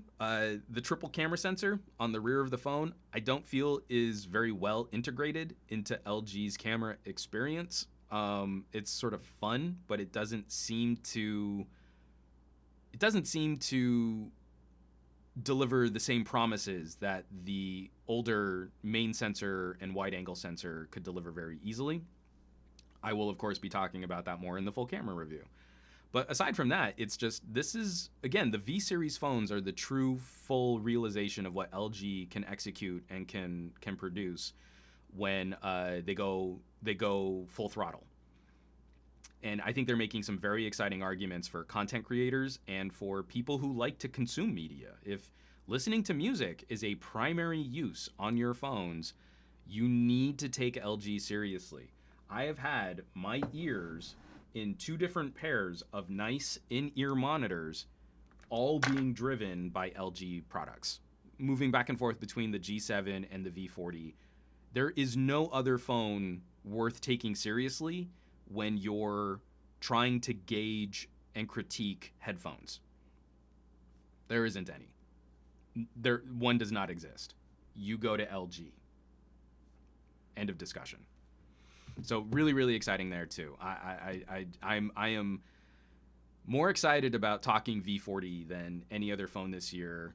And the next phone I'm most excited to talk about, Mate 20, is going to be another dual channel collaboration between me and TK. It's going to be awesome. From LS2, RGB LED light show. I just wish there was like more color because it's just the flashlight. It's so gimmicky. It's so silly, but I kind of like it. Kyle Ruggles, OnePlus, get G camera for the SD845. You're on a level playing field, but right now G camera still doesn't have the dynamic range as compared to G cam on 835 and 820 devices. Ed Modlin, an updated version of a Lumia 1020. Is that too much to hope for? I think it's too much to hope for from Nokia. I think they still have a ways to go in rebuilding the brand awareness. They're one of the fastest growing phone brands, so I don't think it'll take them long. People take Nokia seriously around the world. That label means something, and I think HMD has done a good job of addressing the entry and mid-range, just like Nokia has always done. It's always been a label that can cater to nearly every price tier. But I think it's going to be a while before they will front the experiment for something like a 1020. But if you want 1020 performance, you need to look at Huawei. Huawei on the P20 Pro, and now again on the Mate 20, we're going to see that 2/3 inch sensor. The 2/3 inch sensor is back. For all of my, why I love V40s and the video capabilities and the content creation capabilities, if you're into photography, Huawei is the top game in town. If you're into the absolute best looking photos, it's all Huawei. End of line. Fat Produce. LG should do a partnership with Power Director and have it pre-installed with the full app for V-Series devices if they were super serious about content creators. I would love to see them put in some better video editing software. I love Power Director. I'm just super bummed that Power Director went to a subscription model. So if you sign up for Power Director now, you have to pay by month. I signed up when you just paid once for the app and then you had the app. They're trying to take things away. Like, you don't get the same access to, audio files, to music. They have license-free music that you can kind of sign up for, and sound effects and different filters. And I don't care about any of that stuff. I just want the best possible video editing timeline, and I like Power Director for that. But it is a bummer that that now you can't just buy the app, that you have to subscribe to it. From Goran Petrovic, LG needs to include some kind of upscaling quality of audio files on their next phone, if it's possible at all. Sony says it is.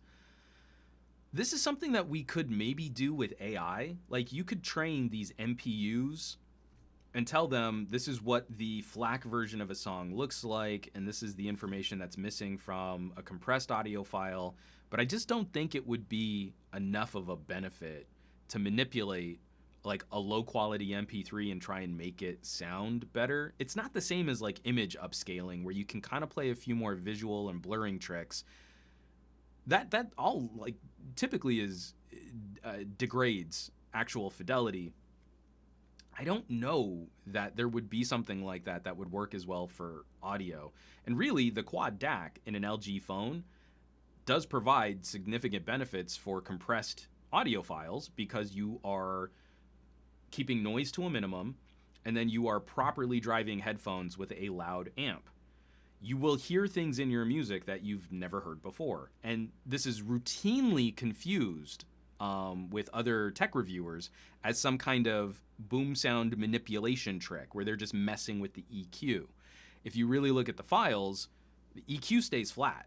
They're not touching the audio file at all. It's just you've never heard that aspect of your music before because you've never driven your headphones properly. I have an editorial on SomeGadgetGuy.com talking about Android Police and GSM Arena and how their audio testing is woefully out of date. It hasn't kept up with the current trends in high quality, high fidelity solutions, and how that can lead tech reviewers like the guys at Android Police, like David, to the wrong conclusion about what's happening. So David says in his review for the LG V30, he says, "I can hear a clear difference. It's just some magic EQ filter trick." But he's wrong.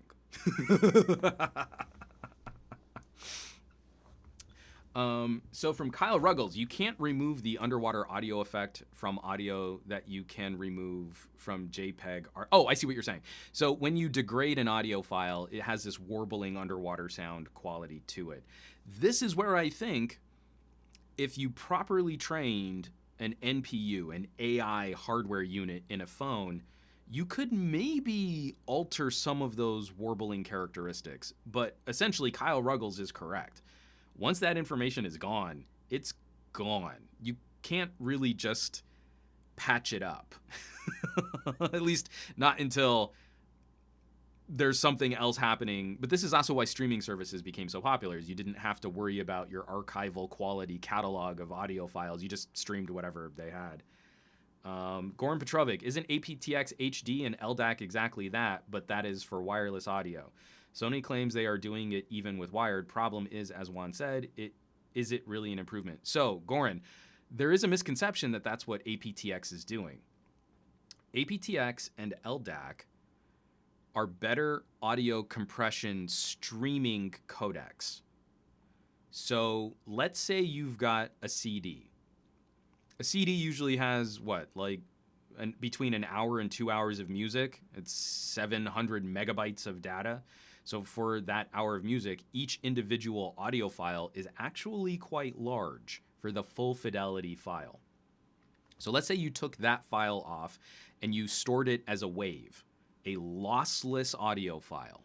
That would be very, very large, like 10 or more megabytes per minute of audio. MP3s are usually like less than a meg a minute, right? When you play that to Bluetooth headphones, Bluetooth cannot support the full data transmission of a wave file. So Bluetooth with SBC compression would squish it way down and you would lose tons of quality, but it was done to facilitate the most consistent connection between the phone and the Bluetooth headphones. I really wish I had like visual aids for this. When we got to AAC compression was a higher quality compression, so you lost less fidelity, but it's still lossy. aptX, LDAC, same thing again. It is a better compression, but you still have to squish the full contents of a wave or lossless audio file to transmit over a consistent Bluetooth connection. That's what aptX is. A lot of people in the tech space are acting like aptX is a magic make it sound better filter. That's not what's happening. It's just that you're squishing the audio file better so that the data stream to the headphones is then unpacked and you have more information after you've unpacked that compression. That's all that's happening here. That's what the situation is. That's unfortunately why wireless still will never be as high quality, as consistent as a good cabled solution. It's why we should always have some kind of true cabled solution. If it's USB-C, that's fine, but we need some sort of hardline connector for the truest, most consistent, and highest audio fidelity for these types of situations. From Sharil Abdul Rahman, is the data squish better or lesser with aptX? And it's both.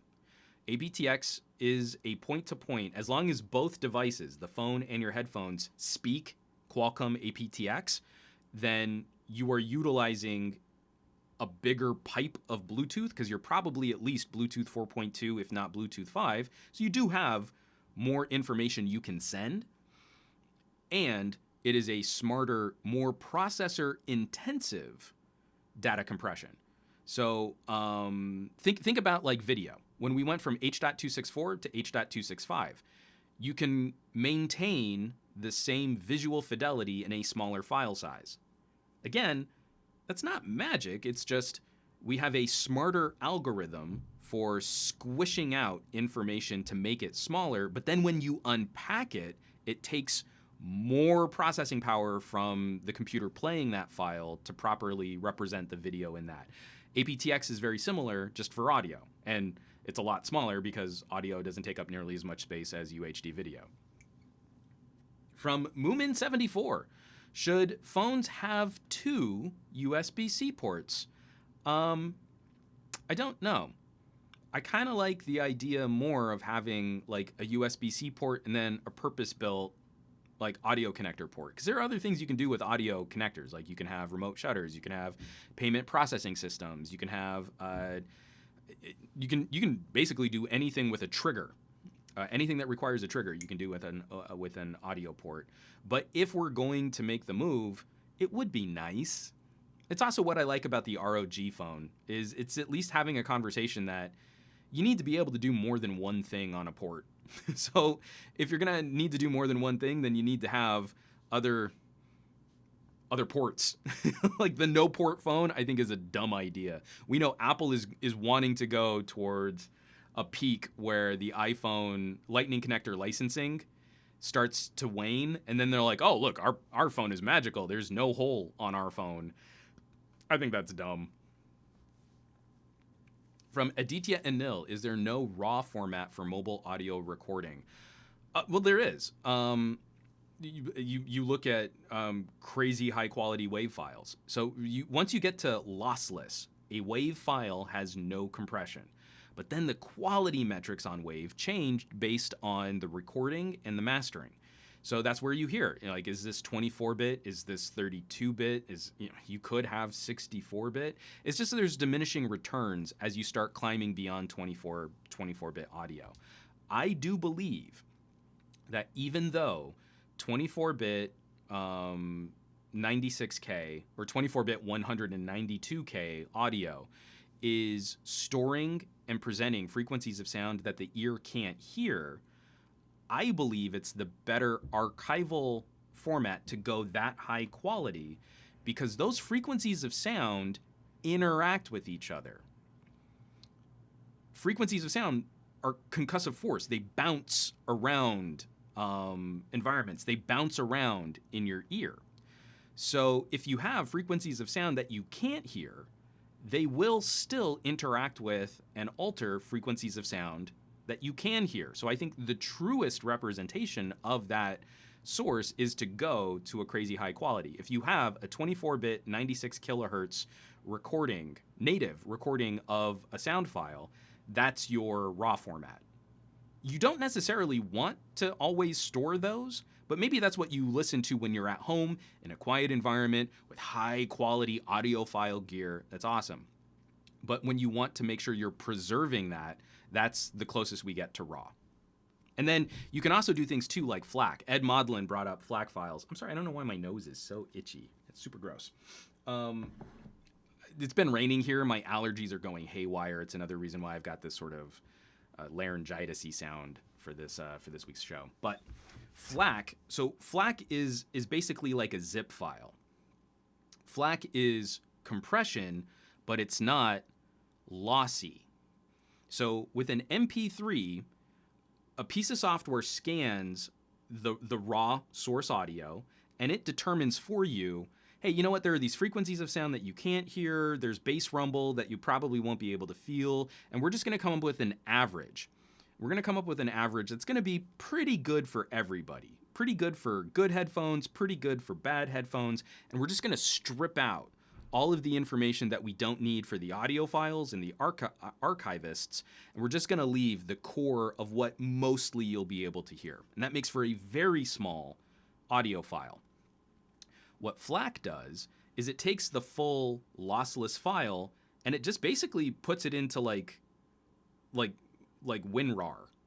So you know how like you can compress a file in WinRAR and 7-zip in WinZip, these different types of compression, and then you unpack that file and the full file is still there. You didn't lose any information, but when you wanted to share that file, it was a little bit smaller. That's what FLAC does. And that's why I love FLAC. I mean, for a portable thing, it's like this nice balance between a slightly smaller file size, but you don't lose any of the audio fidelity, which is why it's pants on head stupid that the iPhone still does not support FLAC. I cannot natively just drag over my library of FLAC rips from albums onto an iPhone. I have to give it MP3s or use some sort of Apple lossless codec.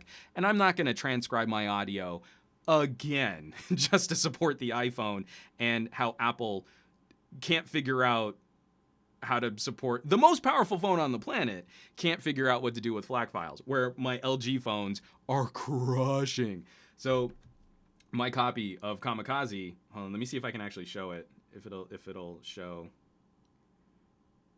Let me just go into songs. And I actually can't pull it up. But when you go into the LG Music app, you'll see a little hi-fi symbol on the tracks that are FLAC.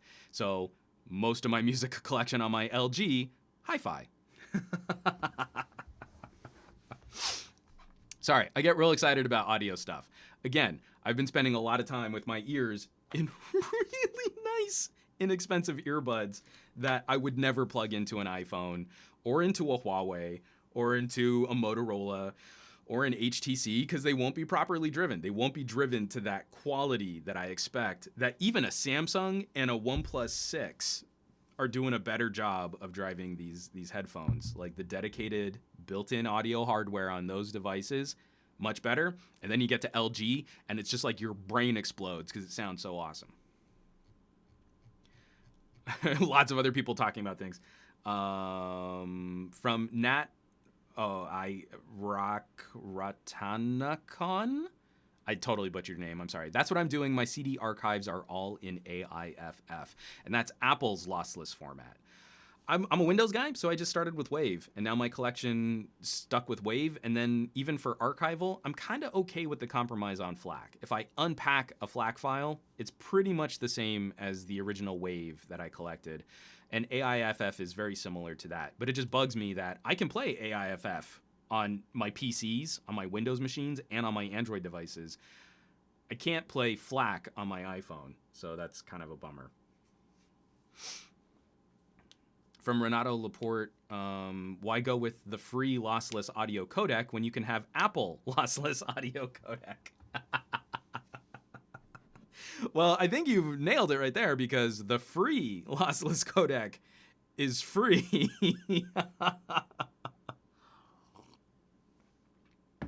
So that brings me around, because we probably should spend a little time talking the onslaught of Pixel 3 coverage.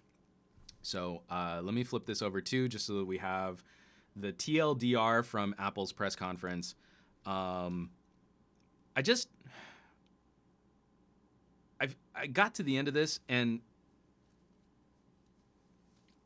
I got to the end of this presentation, and it was just very underwhelming. Pixel Slate looked like one of the most interesting announcements of their press conference. They almost seem to apologize for the Pixel 3 while also insulting YouTubers for being critical about the leaks of the Pixel 3. I don't think that's a good look. That makes me real nervous for Google's presentation, for Google's argument that this is what an Android device, a Google-first, Google-centric device should be. They're not showing it here. But they started off their main press conference. I don't have to go through all this. I mean, they're also replaying like their setup videos and stuff.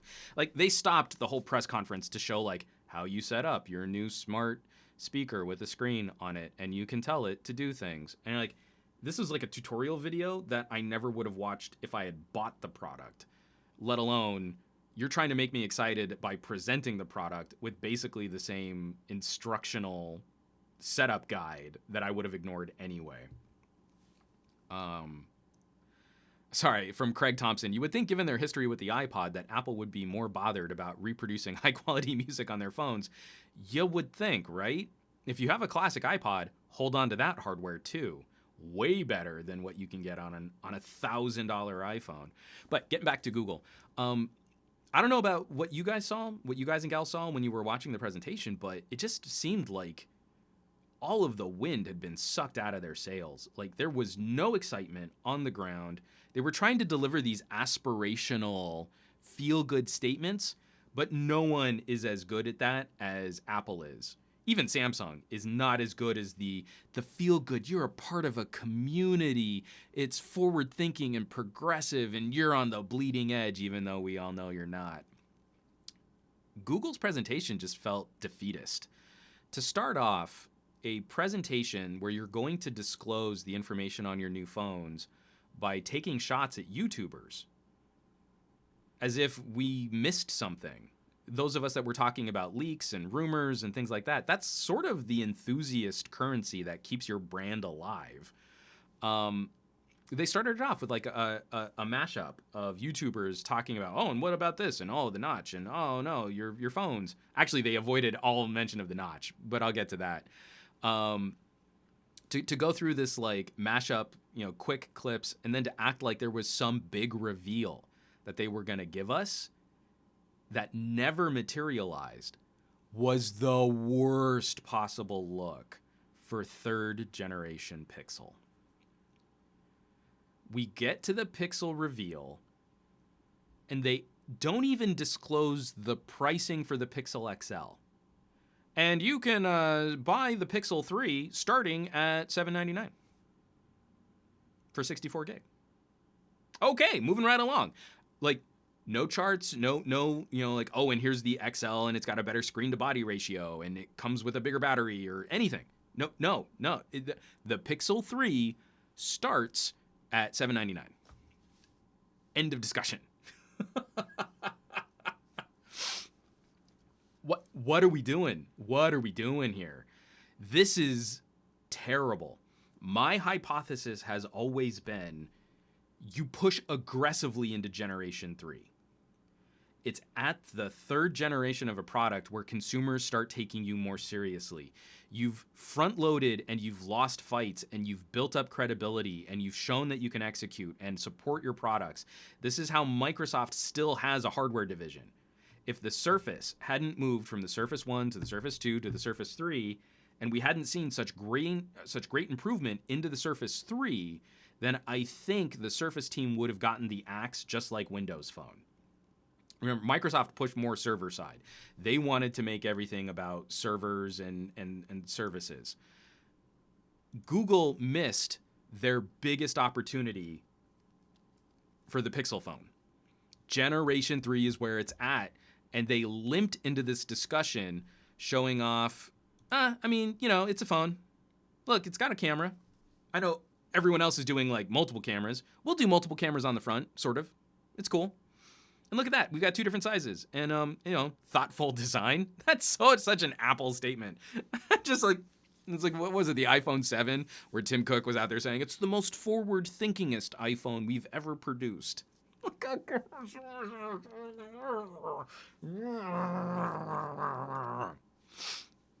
And that every major improvement or every major feature that they were likely to discuss was just software.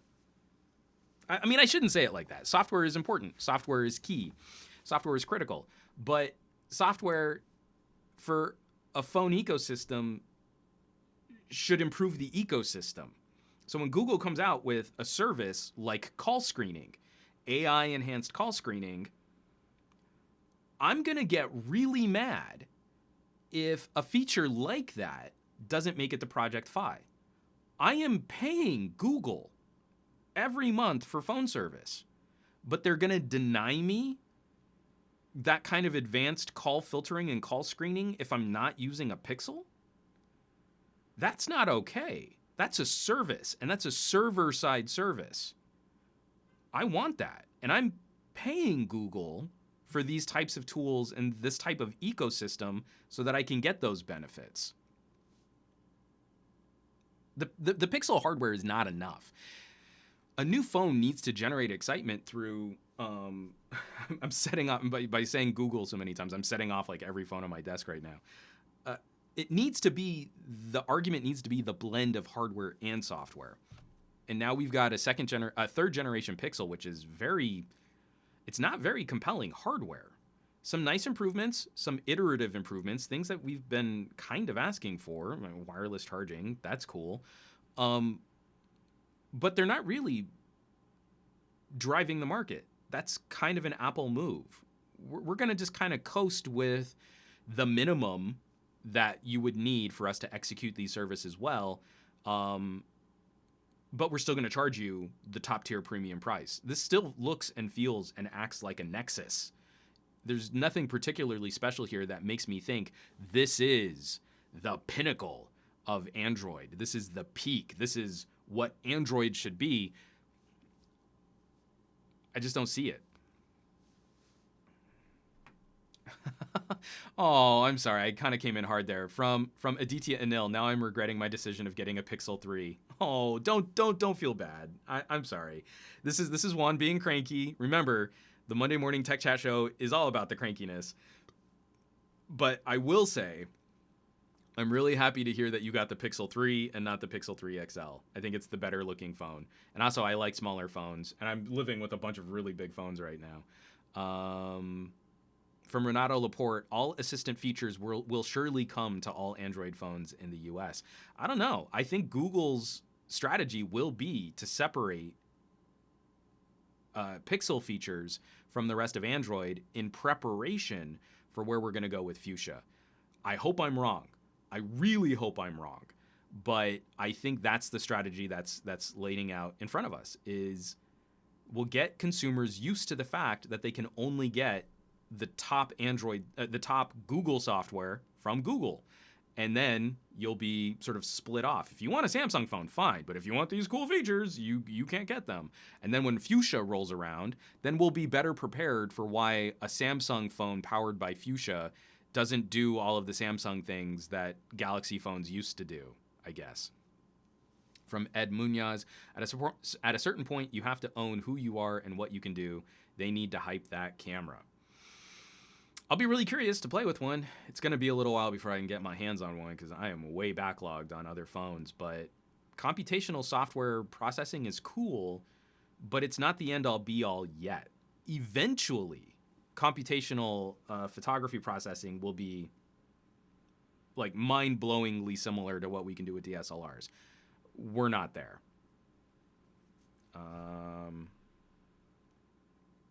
For Kyle Ruggles, would you pay $5 a month for Google services, Google Camera, Google Video, everything a Pixel has, which is on Google servers, you know? Yeah. I mean, like, again, I would love to have a relationship with Google where I'm not the product. Where I could say, like, hey, Google, I will pay you $50 a month for my Project Fi service and to opt out, like, hard axe opt out of all data tracking, of all consumer behavior, of all advertising. Just, I will give you money up front. You know, Google Maps, I don't want ads. Gmail, I don't want ads. Google Search, I don't want ads. Here is my monies. And I will make that a subscription so that you will continue to profit off of me and my behavior. But I don't think we're going to see that anytime soon.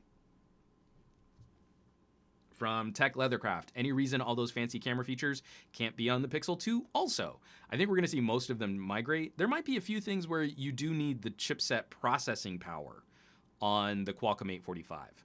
So one of the big advancements is this neural processing hardware that's specific to this latest generation of processors. Huawei started with the NPU on the Kirin 970. Qualcomm continued with the 845. Apple now has some kind of coprocessor in the 812 Bionic. There might be a few things which are locked to the Pixel 3 because of that.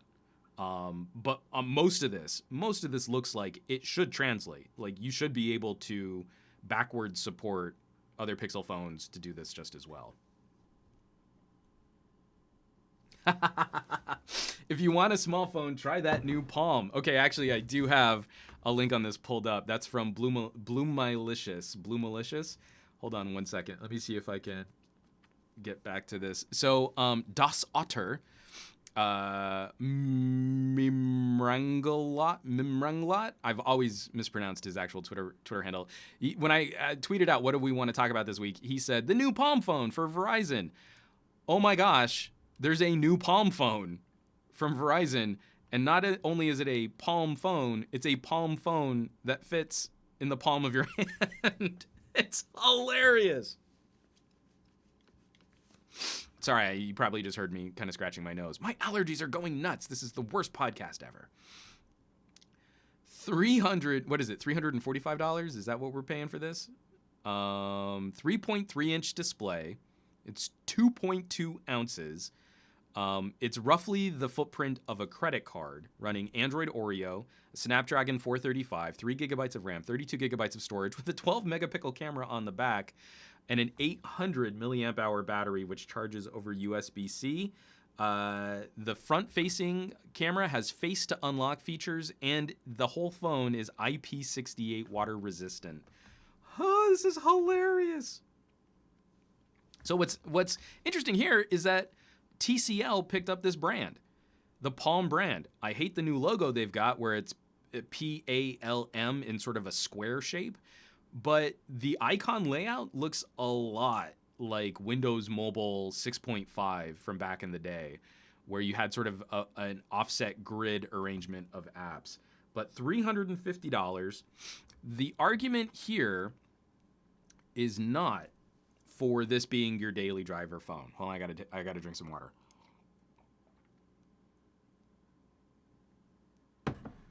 So they're acting like $350 is like a hefty charge for this kind of phone. This is a luxury companion device. This is almost like a smartwatch which lives in your pocket and not on your wrist. It's a smart pocket watch. Oh my God, that's what it is. I just cracked the code. I'm serious. I feel like my brain just exploded. The new Palm phone is a smart pocket watch. That's what this thing should be. So, we're making these arguments that you can take your real awesome smartwatches and they're LTE connected, and maybe for a workout or for a short activity, you can leave your phone at home.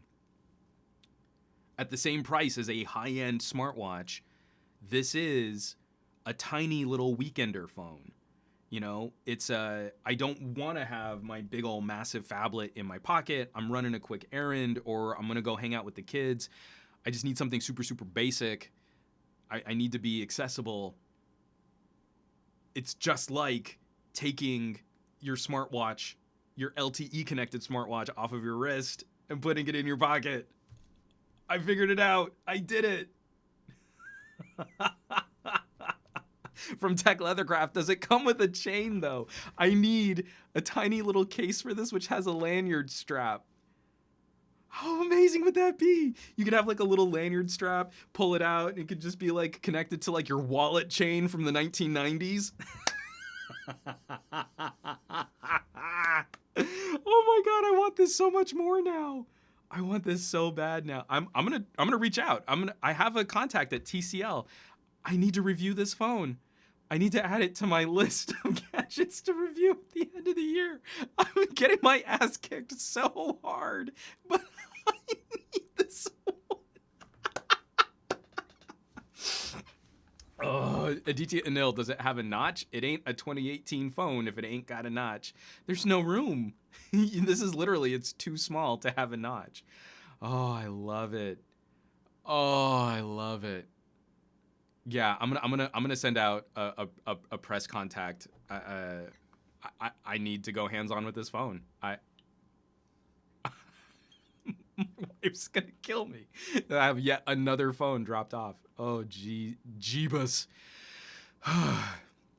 So I want to wrap this up. Just a little additional extra housekeeping. Podcast is back on track. I don't see anything in the foreseeable future which is going to interrupt. From Dorothy Pollock, they should hire you to market for them. Pocket smartwatch is a cute idea. I'm gonna just give it to them. I would love to see them actually talk about this product that way, because this makes so much more sense than having an LTE connected smartwatch for the way that we're still currently using apps and services. From Kyle Ruggles, are smartphones too large? Are you fumbling with them in the morning? Well, we have something for you. A mini smartphone for when the smartphone is too big. Nat, Juan just went bye-bye. Juan didn't go bye-bye. Juan just launched himself into orbit. It's rare. It's so rare that I'm genuinely surprised, or like something completely catches me off guard. But then at the same time, like normally I would look at this Palm and say like, but what? But why? But who? And suddenly like that idea clicked in a way where it's like, you could make a real play for that. You could make a real argument for that. Holy cow. And from Sharel Abdul Rahman, it is about the same size as the old iPod mini.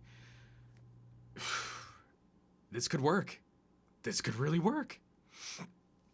Okay, so yes, podcast back on track. This Friday, a new creator chat with Flo Ion from All About Android. She's gonna be awesome. It's gonna be a great episode to talk to there. And then over the next couple weeks, while I'm tackling a whole bunch of phone reviews and camera reviews and audio reviews, I want to start highlighting some of the build challenges that are going to be coming up. I am probably almost 2 years overdue rebuilding my workstation PC, Hera. Her name is Hera. I name all of my computers after like powerful Greek goddesses because they are. So I'm looking at switching back to AMD for the first time since the original Athlon X2, where I've been in Intel camp for a really long time. And I'm looking at some ways that I can put some videos together to detail why and how. I was actually toying with doing a how to build a high-end workstation video, and then The Verge put out their video about how to build a gaming PC. It was terrible, and I realized I'm kind of under-equipped to do that well. There are a bunch of resources and a bunch of PC builders that are doing that really, really well. And so I'll be instead trying to have just a couple little short conversations about why I'm picking certain parts, why I'm going with AMD over Intel for this generation, for this rebuild. And then also to just kind of keep people abreast of what does it look like for your current YouTubers in this space right now. When I built the current workstation that I'm using, I really didn't have many designs beyond 1080p video at 60 frames per second. My iPhone camera review was rendered 4K at 60 frames per second with a crazy collection of video files from my Panasonic camera, from a couple different Android phones, and then having to deal with iOS and Apple's flavor of an MOV file with HEVC compression. All of those pieces jammed into one timeline with a minimum of transcoding to maintain the highest possible image quality with no degradation on my part meant that rendering a 30-minute video at 4K 60 on my current workstation took all day. All day.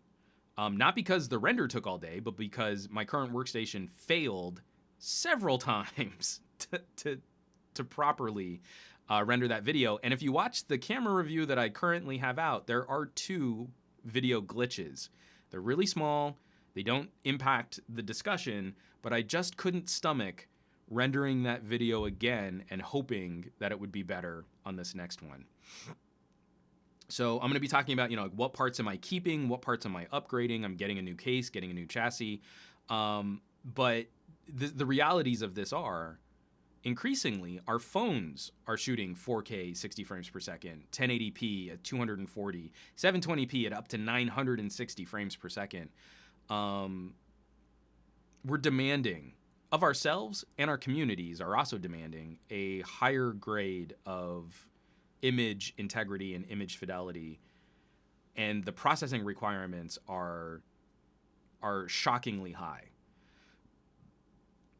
So that's going to be a major part of this discussion. From when I first, you wouldn't think, oh well, I built a workstation that could handle 1080p at 60 frames per second fine. Well, all we're doing is quadrupling the resolution. It should still be fine. It is not fine. I need something substantially more robust, and I also don't want to have to rebuild this machine in another 2 years if we suddenly start working with 8K video files.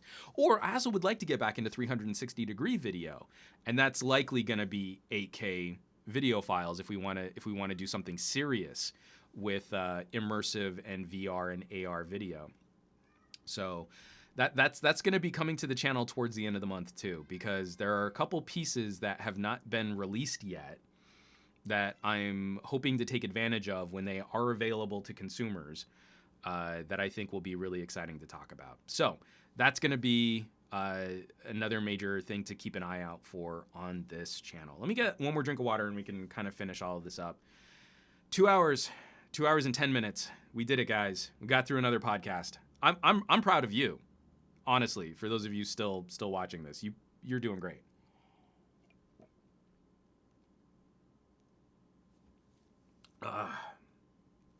Oh, and from Kyle Ruggles, Juan, let me know if you used Resilio Sync on iOS. It's the best thing since sliced bread. I don't ever plug my phone into my computer unless I need fast boot. I had so many problems with the iPhone and USB transfers. I should have played more, but it took so long just to get content off of that. I didn't want to experiment with any other type of sync. It's like I just needed to get this off of my phone. From Ali, will you be watching the Mate 20 event? I will be. From Ellis2, a 2080 Ti. Actually, I think I'm going to stick with my 1080. In my rebuild video, that's one of the things I'm going to be talking about. This is a workstation primarily for work with a little gaming on the side. And my 1080 Ti is still doing fine for video processing. It's just woefully CPU locked by my 5820K. And Fat Produce, thanks to the chat. Everyone has been great here. Seriously, you guys are awesome. I have to reiterate that thought. These podcasts have continued to give me hope for the future of humanity, that we can have some pretty dicey and political and heated conversations about things, but we can do so in a respectful way. And this engagement, again, is so much nicer than the general YouTube comments that I get on my channel. So, tons of videos are in the pipeline.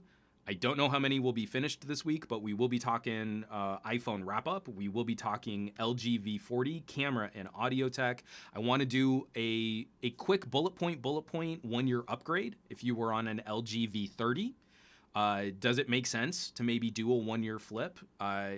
There's some interesting questions in there that I think we can always take a look at when we look at generation to generation.